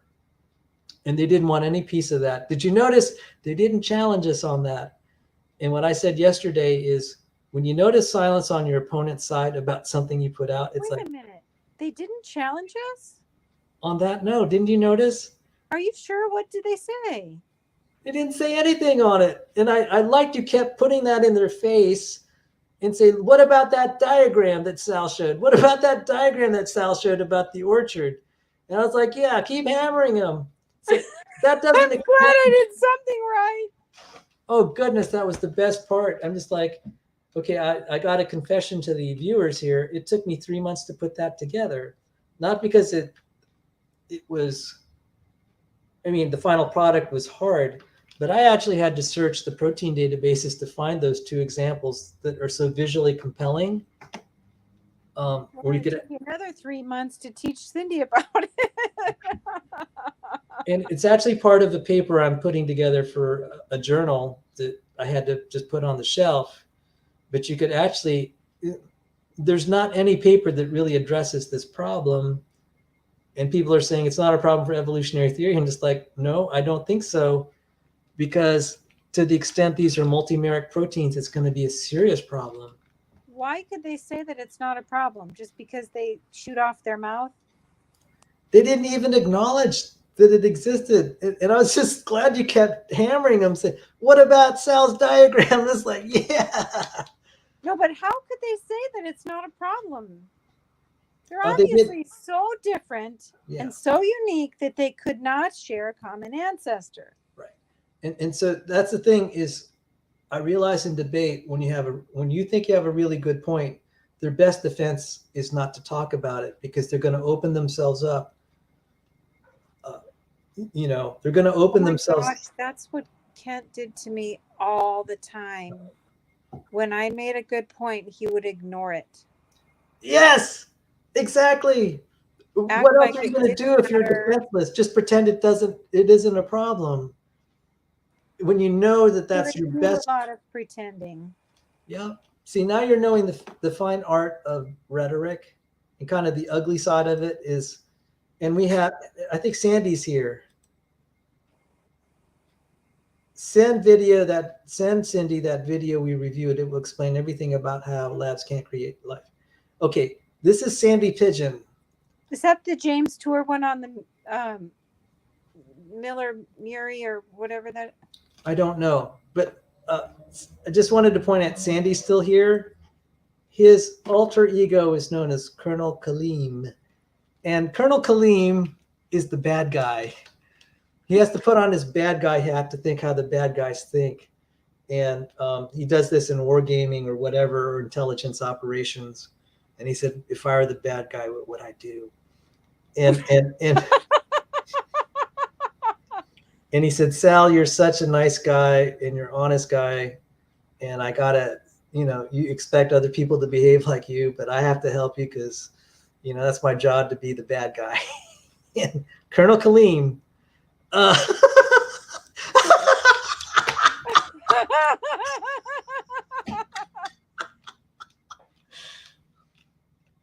okay, so putting on the bad guy hat, we have to kind of understand how the other side's going to work. And one of their tactics is to ignore your point, because what else can they do?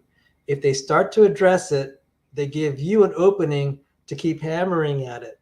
So they're going to pretend it didn't even exist. They're about their only defense.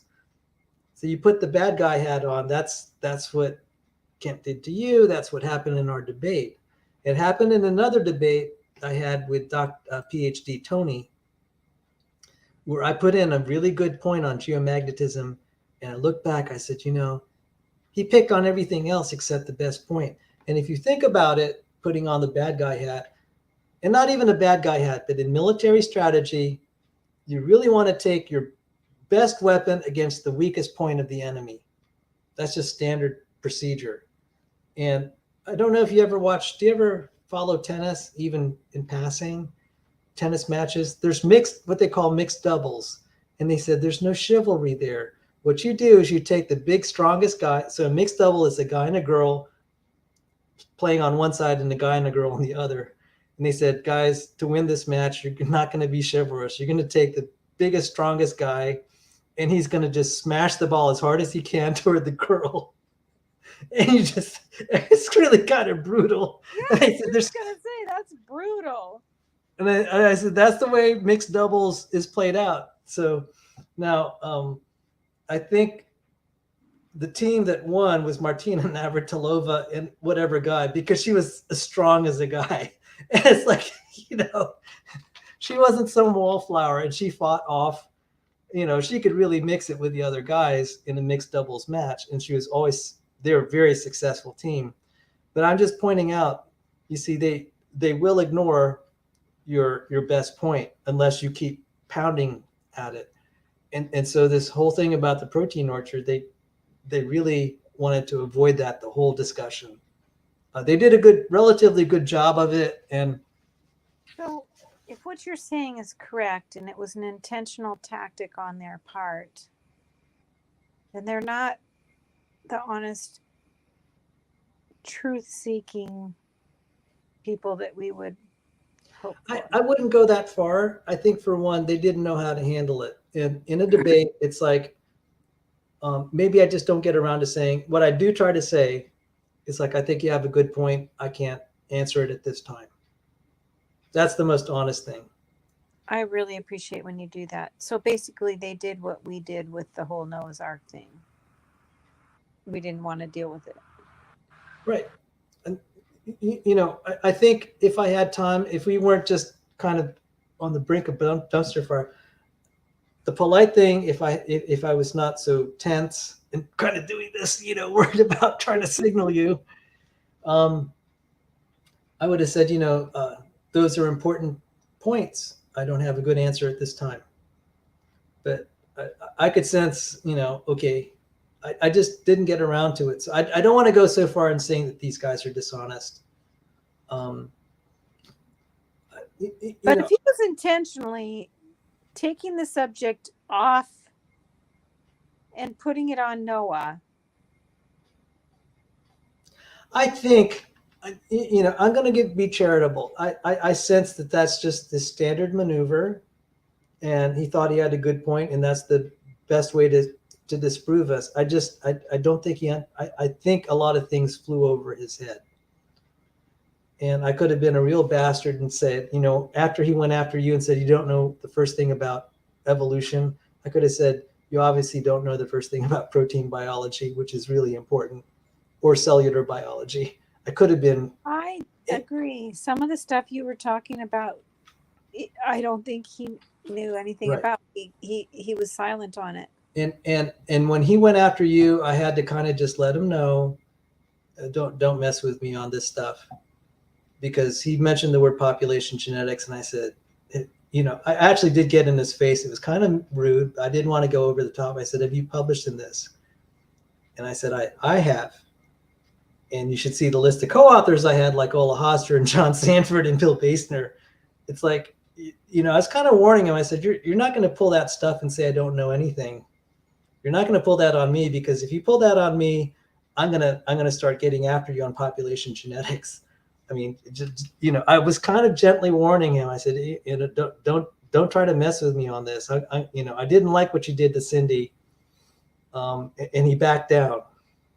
Anyone else, he would have gotten away with it, but by God's providence, I happened to publish just last year on that, and I could absolutely bulldoze him on that, and I wasn't going to do that. They tried to say that you were bragging, but I was. In reality,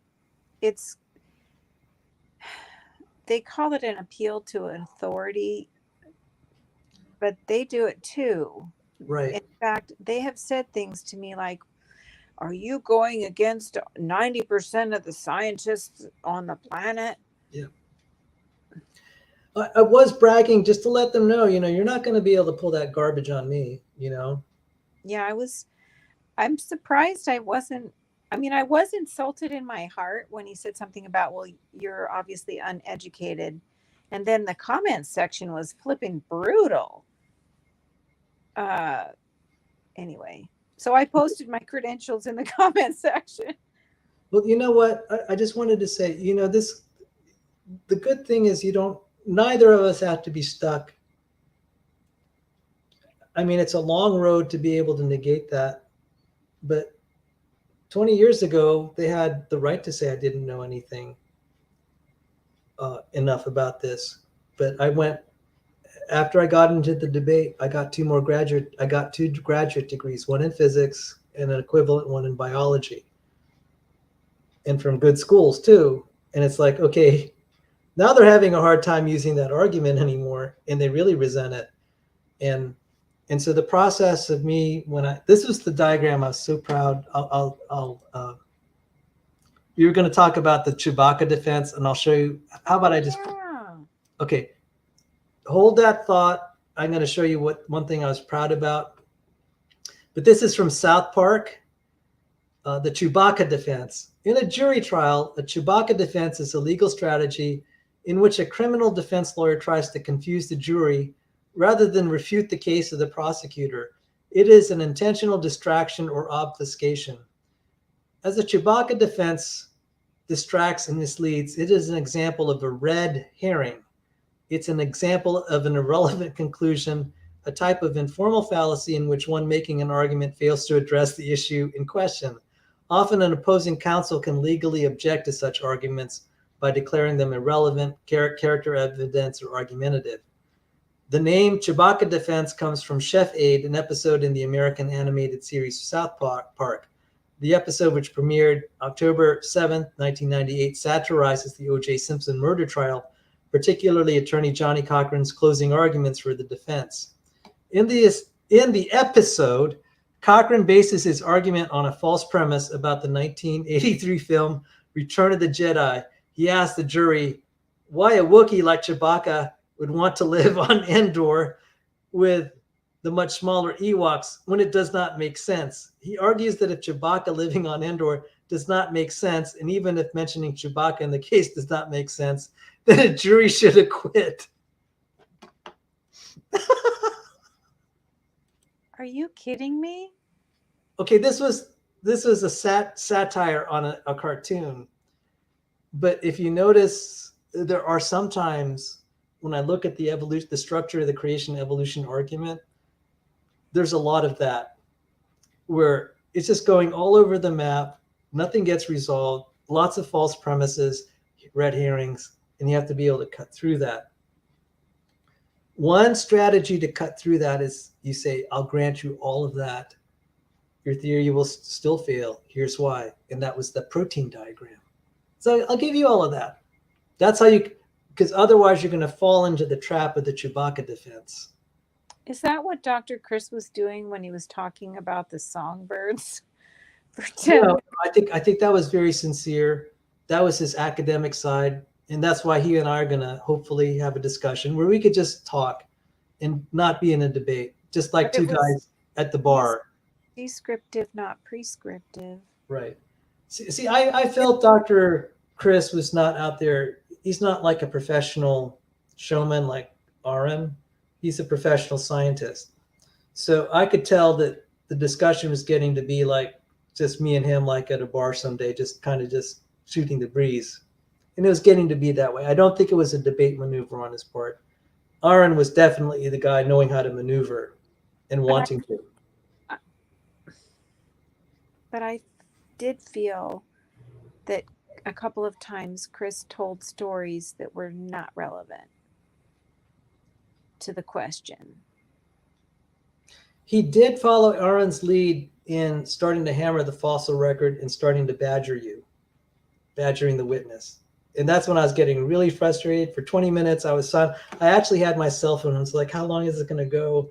And then I said, can I get a word in? And I just tore into everyone. It's like, that's why all this is wrong. I was so you mad. had your cell phone. Why didn't you look at my text? I texted you. I said, I don't know how to get out of this without looking like we're avoiding the question. Yeah. And I didn't look at the text. I was. You just looked at your timer. You know, I tried to signal you stop. And that's what happens. Even if we had talked about how to counter their moves, under the stress of a debate, you can sometimes forget everything you're supposed to do. And we didn't have a time to rehearse how to engage in these discussions. And now that you tell me that you got on the big debate stage for the first time, you know, only a little prep with Steve McRae, it's like you did pretty well. But the next round, this is why I wanted to have this debrief. The next round, if we ever do this again, you'll be more aware of how to navigate this. Okay, so let's think about that. Okay, we wanted to talk about XYZ. He wanted to talk about the fossil record and Noah's Ark. And so you attempted to say, I don't want to talk about that. And he just basically tried to force it by saying, you need to be able to talk. You need to answer those questions. Okay, so let's just think what we would say. I mean, this is a good strategy. I mean, for us to I mean, this is good practice for us to think about it. I would just go with James Tour and say, I'll give you all that it's problematic. I said, that's a good question, Aron. I don't have an answer, but that doesn't negate the bigger problems that we put on in our opening statement, which was the origin of protein families. And one reason is just as okay, wait a minute. Let me process that. Okay. So basically, that's what you were saying earlier. Just say, okay, I agree. No, for the sake of argument, Right. I will agree. No, I will concede that could be problematic. However, and then go back to our original. That's kind of the right way. Oh, by the way, see, Sandy here, he's a retired Navy SEAL, great warrior. I love all of his. He said that fire and maneuver. This fluorescent would give him away. Okay, what we did, and I alluded to this in my talk yesterday. I said this is reconnaissance in force, and I learned a new term, Dr. Pigeon, Commander, sir. Reconnaissance by fire. That means you just go out there and you just shoot, and if he happens to be there, he'll move. And there was really a funny incident in Vietnam where the American side didn't know where the North Vietnamese were. And they said, okay, guys, all I want you to do is get all your guns, just fire everywhere. And they did. The enemy thought that their position was identified because their position was getting hit. They said, okay, we're going to die. Let's order a charge. They went right into the guns of the Americans. They were just wiped out. So, Not that I had a point, but not that I had a point.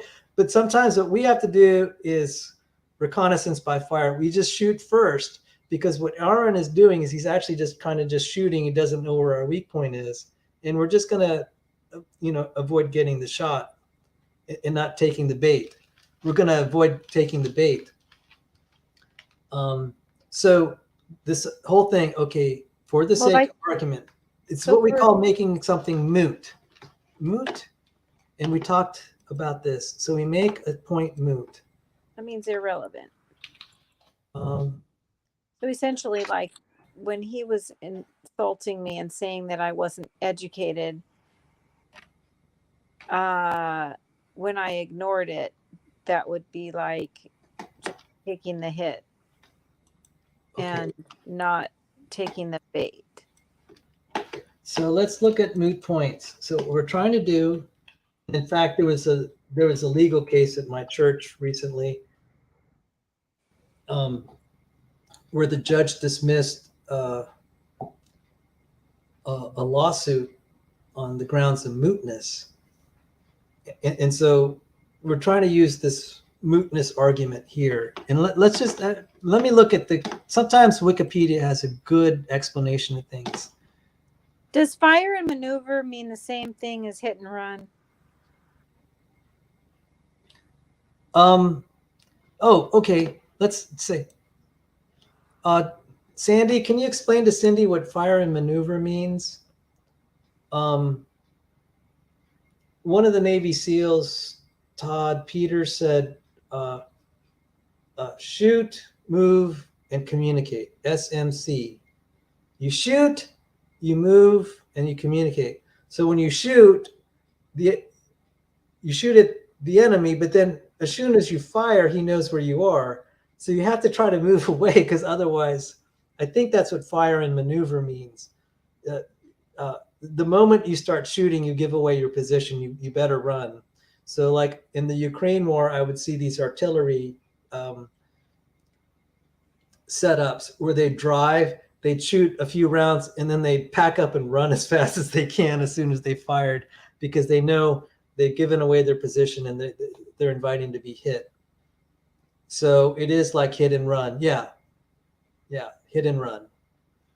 And then Sandy referred to, yes, recon by fire. Cubans did that to SEALs in Grenada, trying to provoke a reaction and pinpoint their location. Yeah, that was interesting. So it's really great hanging out with Sandy. He has all these great stories. Paleologos is here. Hi, Peter. Hi, Peter. Oh, I forgot to mention, Peter was certainly a candidate for the debate. And my debate partner. There was a question about in the Q&A, and I couldn't quite tell what the point she was making. I don't know what the candidate. Dogs and wolves? Are dogs and wolves the same kind?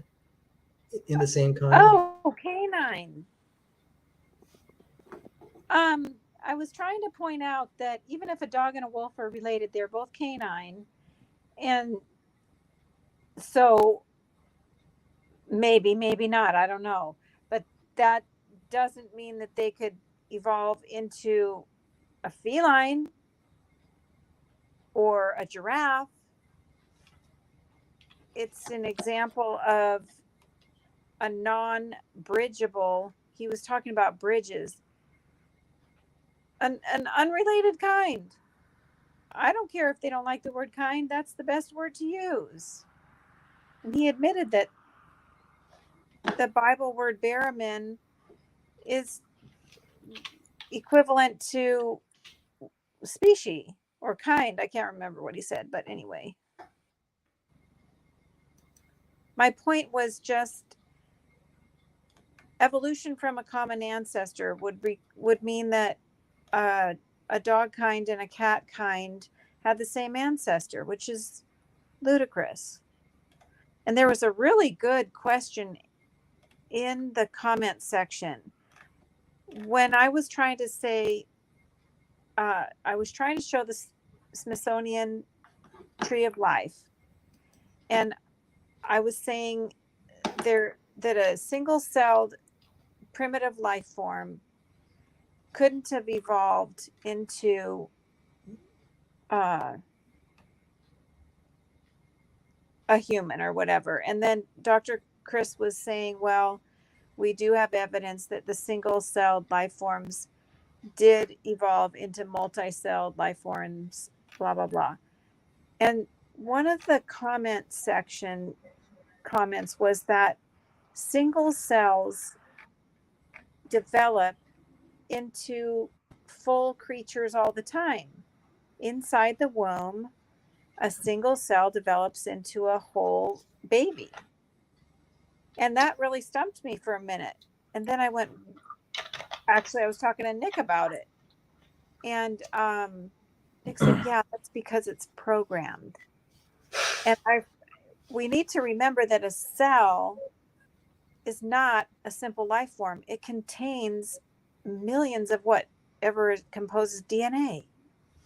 And a single cell inside the womb contains the DNA to make whatever womb that is. If it's a human womb, that single cell contains the DNA to make a baby human. If it's a cat womb, that single cell contains the DNA to make a baby cat. So not all single cells are alike. And there's only one class that is a single cell that could even exist outside of its animal. The bacteria, the protozoa, those are single-celled creatures that can live outside of another organism. That's what I'm saying.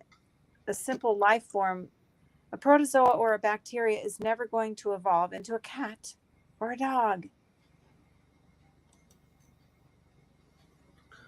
Okay, I'm briefly just going to show this because I alluded to it.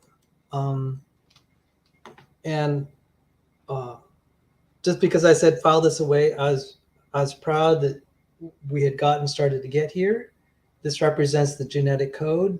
And as we were preparing for the debate, it was a privilege for me to kind of tutor Cindi in some of the basics of this.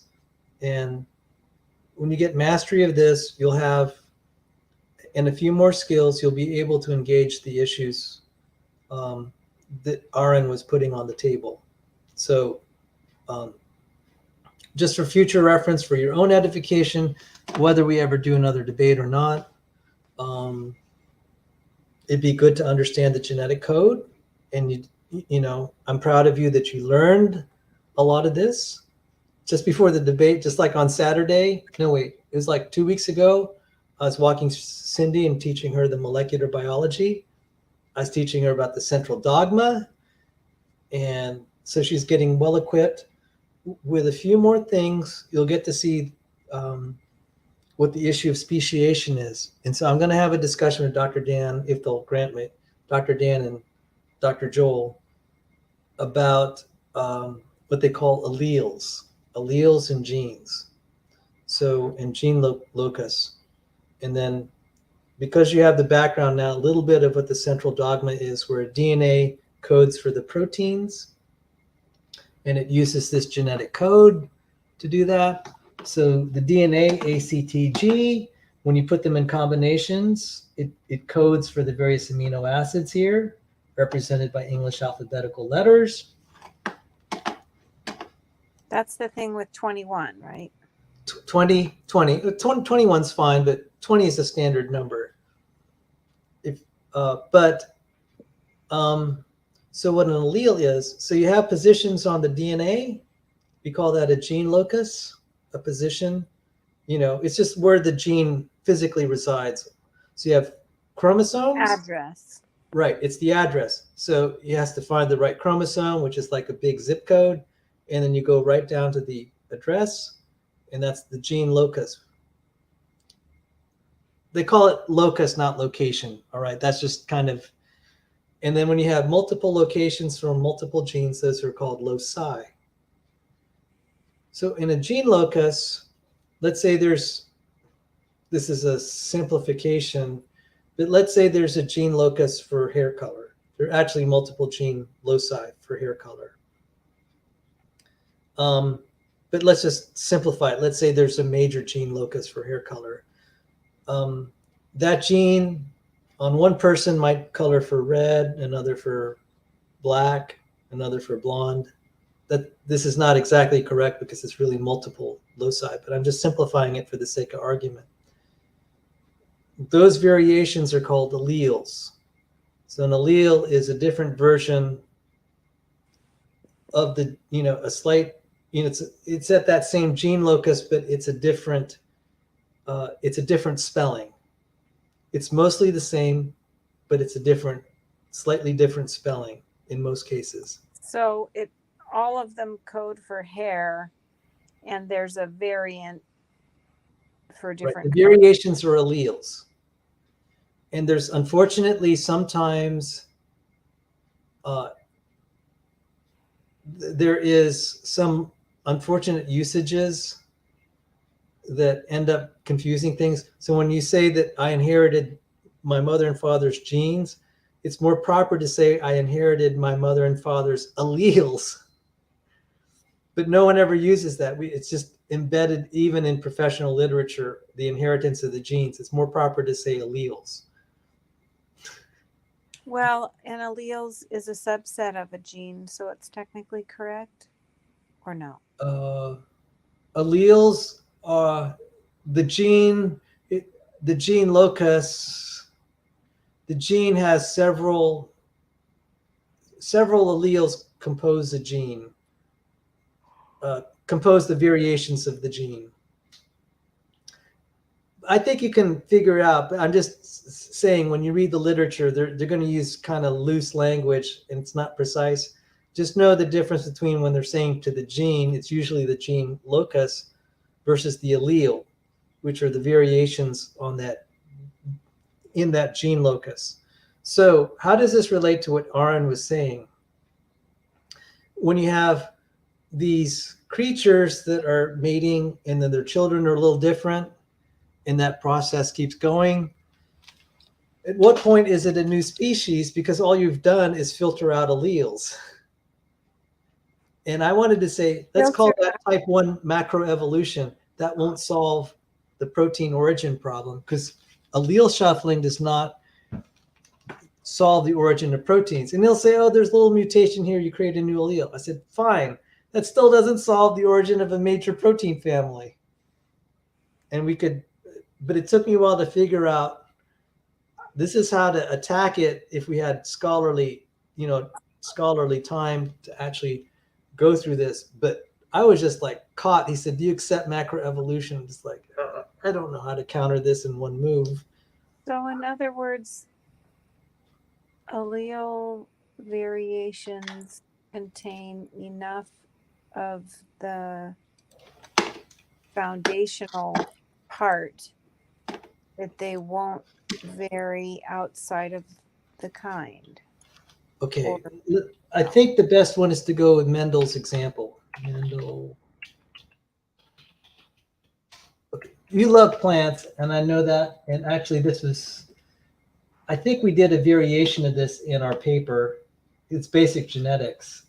So let me see if I could find this. Mendelian inheritance.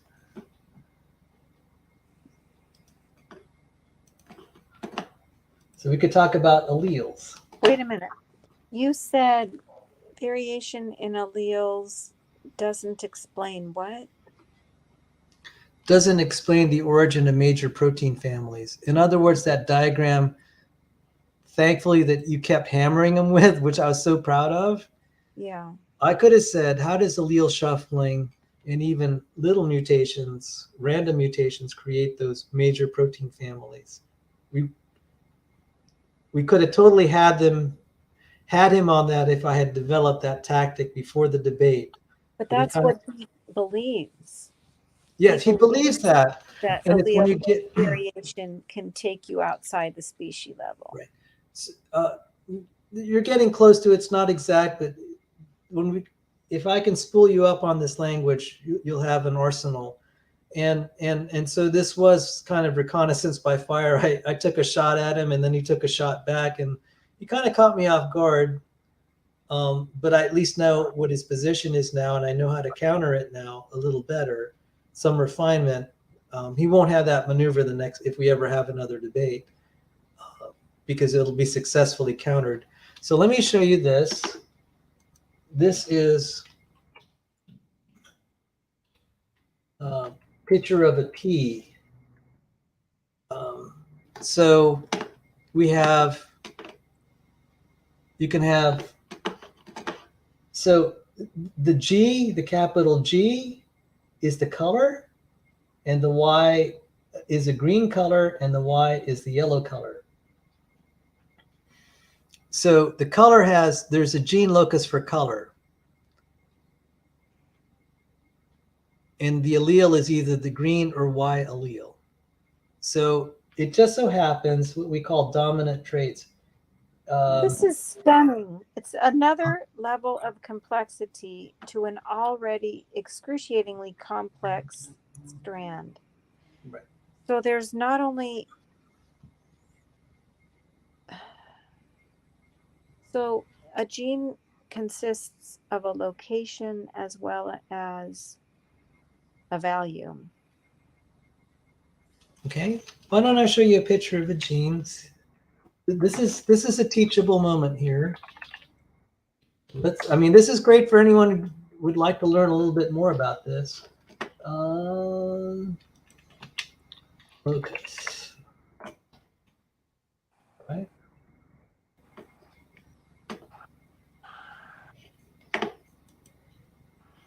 So we'll just show some pictures here. Terrible diagram. Let's see if I can find a better one.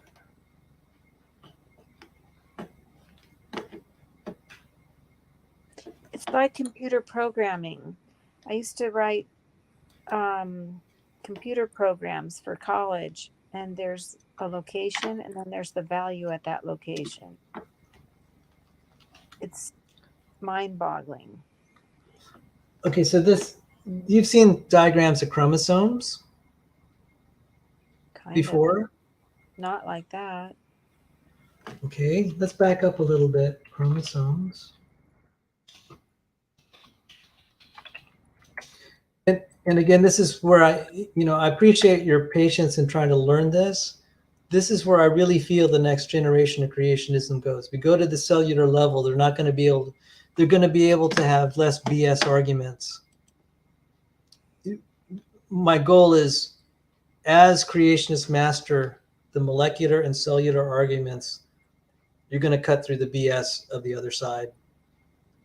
And that's why I think it's really, because they won't be able to play the games that they're doing if we get down to the molecular and cell level. So I'm really expressing my appreciation, your willingness to look at this. And I think the debate kind of solidified my conviction of this, because I think we knocked them a little bit unexpected. They don't quite know how to handle the molecular arguments. Yeah. Because I'll tell you why. They could cite all the fossil records, and I wanted to say, I don't care that you have this fossil record that has this apparent progression. It doesn't solve the problem of changes in the cellular level. You're quietly making a circular argument just because you see a progression in the fossil record, that the mechanism was through gradual change in what you call speciation macroevolution. When we get to the molecular level, we're going to show that that was an inherent assumption. It's very subtle that they say this is what created, like, the changes from this creature to that creature, like say from a fish and all the steps all the way up to a giraffe. And I said, there's an inherent mistake in what you're doing, because there have to be a lot of new major protein architectures going from like a yeast all the way to a giraffe. One of the proteins I actually put on the diagram is relevant to that. That was the collagen. I don't think yeast have collagen in them. Anyone who knows, just let me know if that's the case, because I think collagen's only with vertebrates. That's a major new protein. It may look simple enough, but if you look at all the post-translational editing and modifications, it is not trivial, guys. And so all this macroevolution that Aron is claiming, he's assuming that accounts for each of the major transitions. Even if you assume the progression is real, going from the yeast all the way up to a giraffe in the fossil record, the mechanism he proposes is not adequate. And I was unprepared for that this round, but the next round I wouldn't lose. Well, I was shocked that they're still unable to have any other mechanisms than natural selection. It seems so obvious. Oh, Dr. I Joel. mean, I'm sorry to say this, but it's true. Natural selection selects from. Remember, I tried to address that you're selecting from a limited gene pool. Right. And what I'm trying to do is I'm trying to give you the better language and terminology. When you show command of this, they're going to have a harder time, because when you use the right language, you're letting them know, you're calling their bluff, you're showing that you really understand. And it doesn't take long to learn this. If you spend a day learning about alleles and genes, you'll be very empowered to start to debate this, because you'll see the limits. For example, so the limits of variation. Yes. Once you start to see that, you'll see that that's what they don't want. Right. They want to, Aron played the best hand that I just say that's my personal opinion. Only God knows if I'm right. I genuinely think he believes he's right, and he has command of the facts.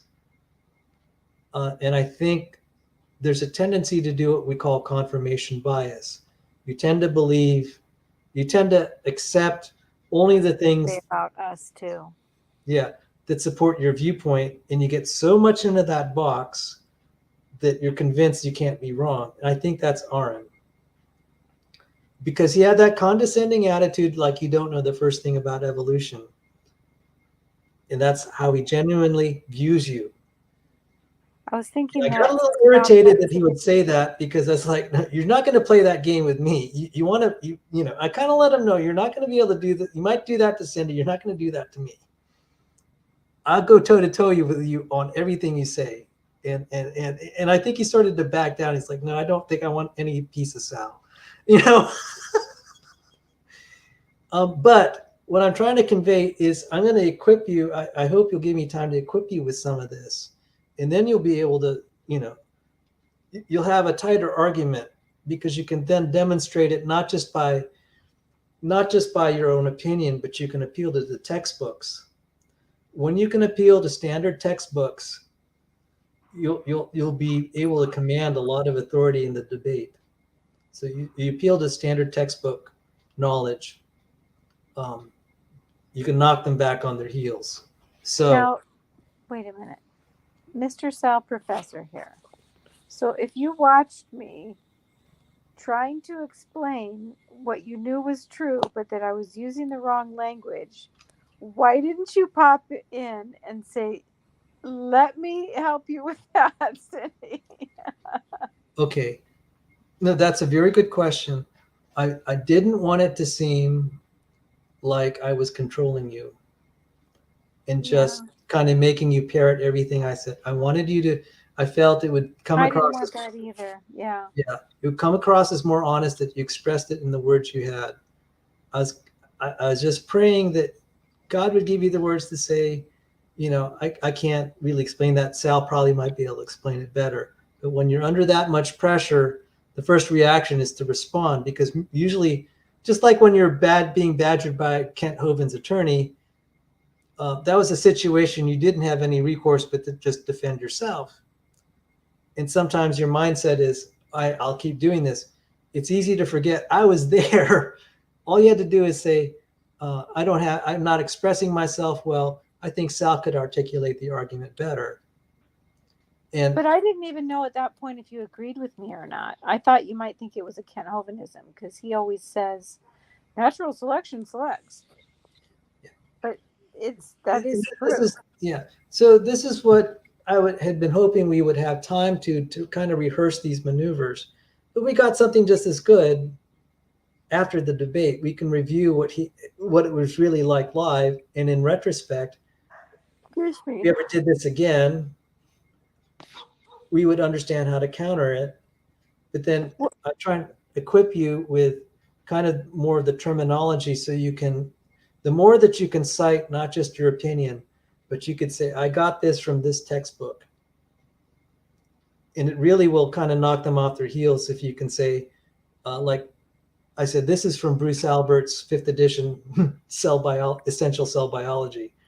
And so sometimes when I'm trying to justify my points, I will just read off the papers or textbooks, and it'll really knock them off their socks if you tell them the page number. They're like, oh, this guy's really serious. It's like, yeah, I'm really serious. And it's not that hard.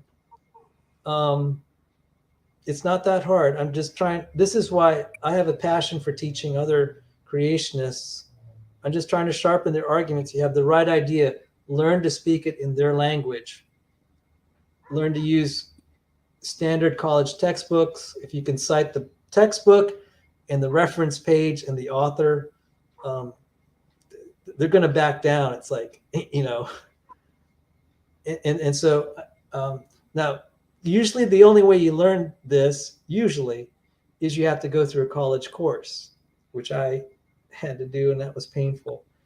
But now that I've gone through it, I can isolate, I can help find some of the page numbers that you really need in the textbooks. And it won't take you about 2 days of dedicated study to get the essentials. So I'll remember last Saturday night, I was on my way back from Tennessee and I called you and you said, Sal, I'm kind of upset with you, what you said. I was like, oh, shoot, I'm too tired. I was down there in Harrisonburg. I'm like, no, God, I don't need this right now. And we spent 3 hours arguing. And I said, okay, we'll walk through this. And But it wasn't arguing. We didn't raise our voices. We didn't. I felt like we maintained respectful communication. we Maybe you were did, just but I was faking hopping it. mad. You were faking it good.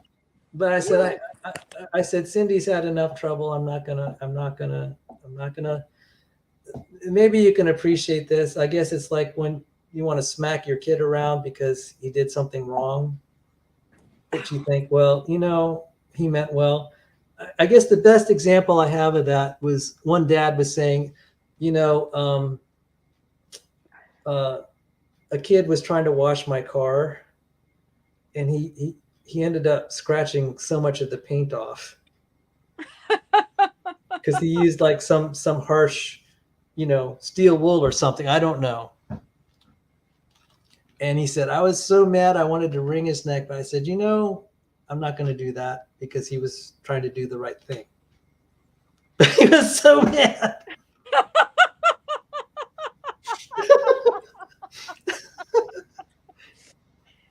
Yeah, you've been single too long. You don't have like, you're not used to dealing with the burden of another person's opinion. Yeah, you're right. So,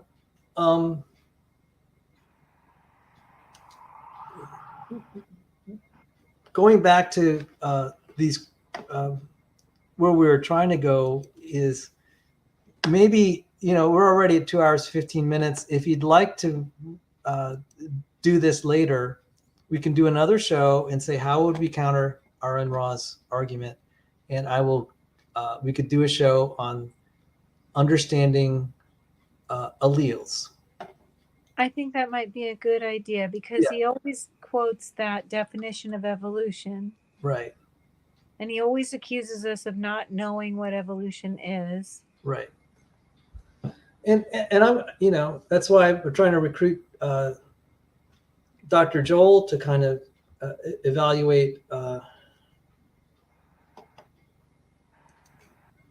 See. Now, is Dan actually okay about exposing the fact that evolutionists don't know what a stinking species is? Oh yeah, he told me, he was like, it's not that they know they don't. It's not just evolutionist biologists. And I've been trying to, because he had to ask me anything, where he said, oh, okay, you creationists come and ask me anything. And I threw on, I said, Dr. Dan, I'm upset that creationists start dealing with the question of what species are. And he said, well, we had a graduate class on this, and it was all about the definition of species. By the end, no one agreed what the definition was. The professors were at odds with each other. The students were at odds with the professors, and the students were at odds with each other. And and he said, but I don't think as Dr. Dan realizes. I mean, he wants to be on the same side as Aron because they're both evolutionists, and I don't think Aron's going to be happy with him after that. Well, see, I think the joke is there are about as many definitions of what a species is as there are biologists. I mean, that's obviously an exaggeration, but I have tried to tell creationists, do not get into the definitional wars about what a species is. You're going to end up. I feel like it's more important to say what it's not. Well, I'm going to just say it's better to, it's better to just avoid the definition. See, I'll grant you any definition you want. Any definition you want, you're not going to solve the problem. You're not going to solve the problem. And when you say the problem, you mean the problem of the origin of all the different major protein families. Because and then the other thing that I put on the table, I said, okay, that's under the old Earth common descent model. If the Earth is proven young, then these are all separate special creations, because there wouldn't be enough time to evolve in 10,000 years from a single primordial cell to be all the creatures here. Therefore, they're special creations. The patterns of similarity are due to common design, not common descent. And they keep acting like the common patterns obviously exclusively mean common descent, as if commonality has no other implication. Right. And the way to prove it really is common design is if we can prove the Earth is young. And that's a hard thing to do. And I mentioned geomagnetism and some things with heavy electron quasi-particles. Yeah. I could, faint young sun paradox. And there's some, and chemical dating. They're saying, I didn't want to get into the whole thing of the fossils, because not because it isn't important. We just didn't have time to get in there. Well, also another thing for next time is when they try and bring up the fossils and they say, these fossils were found in this layer, which was dated so and so and so and so. That might be a good chance for us to bring up our videos on radiometric dating and how photonuclear processes. That nuclear decay can be affected by things other than just time. Now, Dapper Dino and I tried to have a conversation about that, and he said that there isn't anything that affects the decay rate. But I think he was just talking about heat and pressure. I don't think he was talking about the things that were in our videos, which I can't even remember now. It's been so long since I did that video. Remember we were talking about lightning? Yes, photonuclear processes. Dr. Joel said, Sal, we should talk species sometime. I might have some different approaches to thinking about them than others you have heard. Maybe not, but always fun to banter around. I sent you an email, Dr. Joel. If you want to join me and Dr. Dan, or just have you and me talk about this, I would be grateful. I think everybody listening would like to be in on that. Yes. So I specifically put on the table I said, and this actually relates to Nathaniel Jeanson's ideas of the definition of a species, and I kind of cringed. I think I don't, I loved Nathaniel, most of his work. That's the one thing that I just thought was cringeworthy, where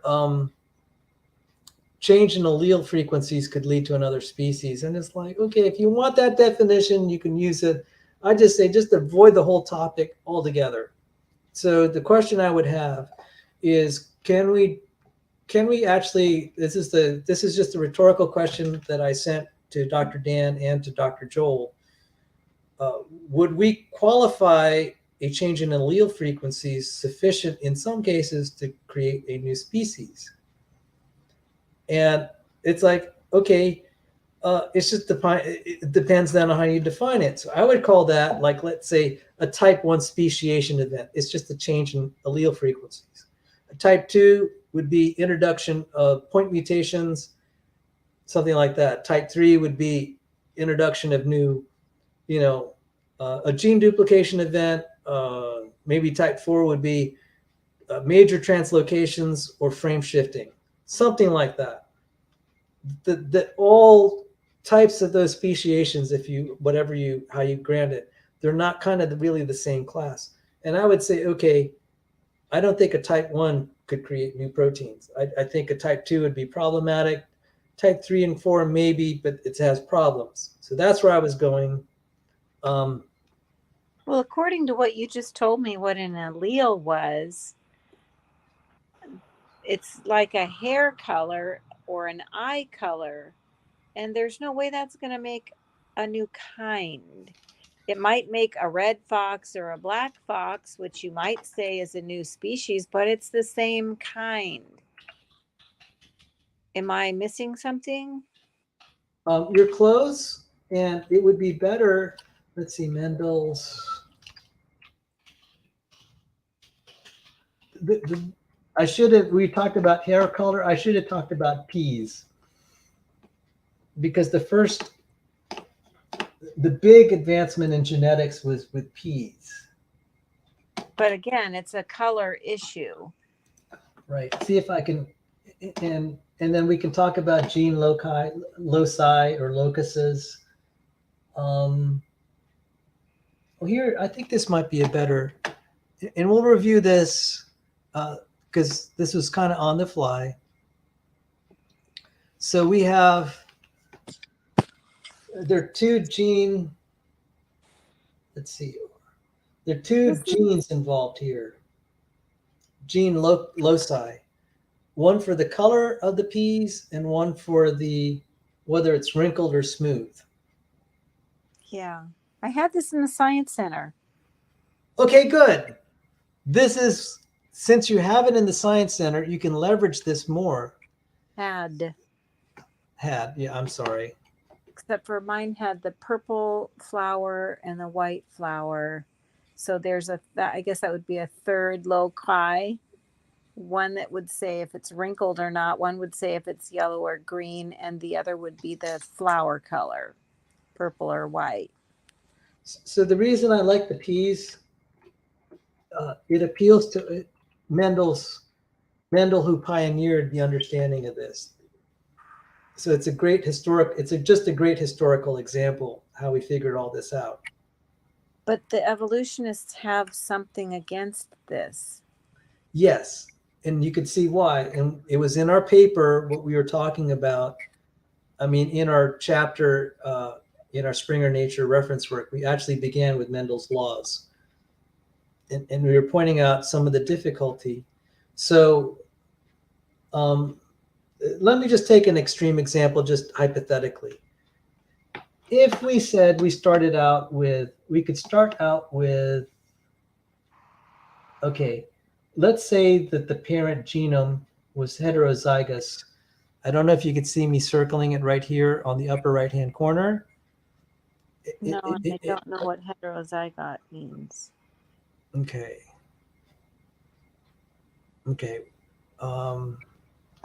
Y is dominant, Y is recessive. Oh, there's your cursor. I see it now. Yeah. So two small y's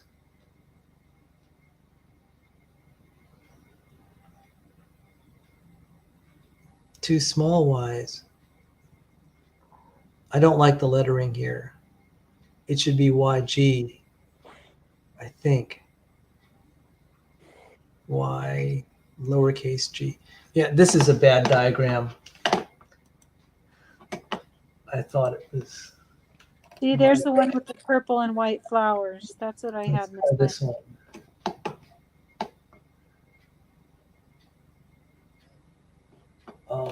Because in our paper we used little g's for green. That would have been better. See, wrinkled yellow. I conceived of it a little bit. I think, I don't know. I'm just.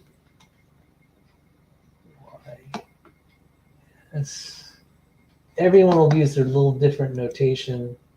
I'm trying to find one that I think would probably be helpful. But why do they mock Mendel now? No, it's just the representation. Maybe I'll go to my. No, not you.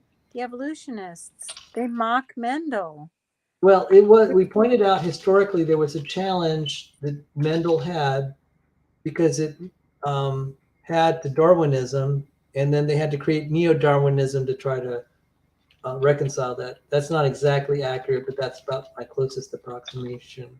Really? Yeah, and I think we actually referred to it. So let's see if I could find Hoster's paper. This is a nerd torture session. I'm getting tired. Now I feel bad that I don't Hoster because I should have this. Okay, let me see if I have the diagram. And if I screwed this up, it's totally on me.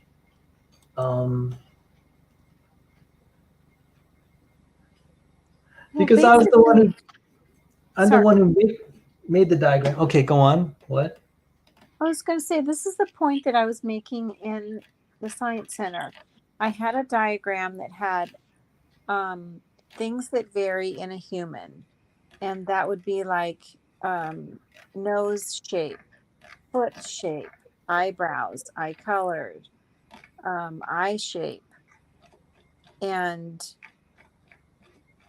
just basically pointing out this is a variation in the same kind. This is not going to vary whether or not you have a tail or whether or not you have hair all over your body or whether or not you're a giraffe. I mean, basically all you're going to get is the small variations in hair color or eye color or size of the lips. I had a picture of all the things that can vary in the genes to show all the things that cannot vary in a gene. And Aron was saying stuff like, well, we have found dinosaurs with wings, or we have found fish with feet, or we have found creatures with half a wing, and half a wing can really be useful. And okay, I'm going to modify this diagram for our next session, and it'll be clearer. Okay. The one from our paper was not as complete as this, and I'm just going to follow some of the conventions here. Instead, I'm going to make the little y's to be little lowercase g's. I didn't like the way they did that with the lowercase. They could use capital Y and lowercase g, and then like an S for smooth and a little R, a little W for wrinkled. That'll be a lot clearer. I don't like this diagram at all. Ugh. And then I could probably, since I have Dr. Joel here, I might, if I'm lucky enough, I'll have a chance to run my diagram before him and see if he feels that it's accurate. Yeah, good idea. Accurate. My Punnett square is accurate enough to teach to college kids, and whether he feels the notation is acceptable for prime time. and then I could share it with you. Okay. I could also run it by Dr. Dan, because then it will explain a little better. So just briefly, because this is such a classic example, if you started, do you see, just going back here, do you see this little thing I'm circling here in the upper right corner? If we YYRR. Right. If we started with just a single P that had all these alleles in it, we could make all of the other forms here. We could make green wrinkled P's. We could make yellow wrinkled. Yellow, see, that would be, yeah, we could make green wrinkled. We could make yellow wrinkled. We could make yellow smooth. We can make green smooth. And so, oh, here are the 4 phenotypes. We have 9 that are yellow and smooth, 3 that are green and smooth, 3 that are wrinkled and yellow, and 1 that is wrinkled and green. So that We would not call that macro, we Right. generally wouldn't call that macro evolution. But when you have multiple genes, way more than these 2 here, at what point do you start to call it a speciation event? I think that's where he's misusing the word Right. to imply Right. that speciation exists. Right. So the problem is he'll add mutations and then you get other alleles. It's technically generally not new genes. It's what we call alleles. And even in the professional literature, they're a little, unfortunately, loose in that terminology. You get new alleles. Rarely will you get a new gene, and it's questionable what you mean by new gene. Is it a gene duplication? So, Dr. I'm going to add a level. I'm out of gas. I got to go to sleep. Yeah, okay. Wait, let me read what Dr. Joel was saying. There are 2 So genes. thank you, Dr. Joel. Independent chromosomes to get this pattern. Independent chromosomes? Yeah. It's stunning, the complexity. Yeah. Yeah, Mendel got lucky. All right, so we'll have that discussion. And while you were just kind of getting ready to turn in, it gave me a chance to see just how much I had to prepare to give you kind of the next, to have a meaningful discussion where I won't be just poking around with diagrams. I won't have to be Googling. I'll have them ready for you.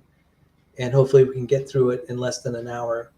And you have to remember that even if we never debate Aron again, I'm still going to go through his challenge. So I will be in communication with him. Right. And I'd encourage you not to disagree with him. If you can repeat. Are you kidding me? Yeah, I'm not kidding you. Can I tell you why? Yes, sir. The way that I got through school as a creationist, Dr. Sanford paid out of his own pocket. He said, you're going to learn about creation under evolutionists. You'll take the exams, you'll articulate. He expected me to articulate their viewpoint so well that I'd be at the top of the class. I did not argue with them.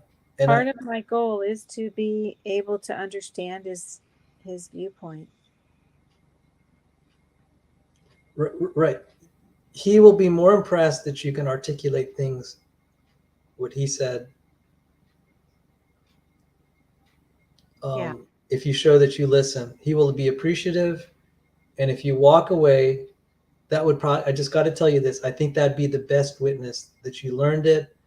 You could tell that he gave all the answers that he's expecting. And in the end, you disagree. Do that after, not during. Well, I learned about that in some marriage counseling. It's called active listening, where you say, is this what you mean? Or let me put that in my own words. Or basically just reiterating what you understand them to mean, so that you can understand their position. Okay. So it is almost 11 o'clock your time. So thank you very much for this. And I'm going to take the time to just say thank you to all the viewers and to our special guest, Cindi Lincoln. And she, oh boy, you could tell it's a nerd torture session now because she's yawning. So I'll give you the last word before we close. I want to thank everyone for participating. Dr. Joel Neslig, thank you. And everyone else. Pigs Can Fly, Dr. Sandy Pigeon, and I'm going to offend someone because I forgot their name, Janet, and Paleologos, and the man from Holland, Neslig. Yes, Neslig. Thank you, Neslig 20, and Schnoil.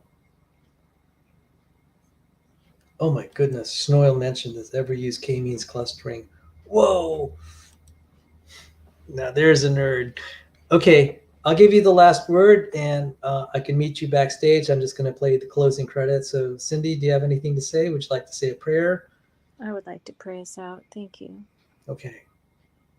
Heavenly Father, I just lift up your glory, your amazing creation, and I pray that you would help us to articulate it and help us correctly understand the opponent's position so that they don't think that we're straw manning them.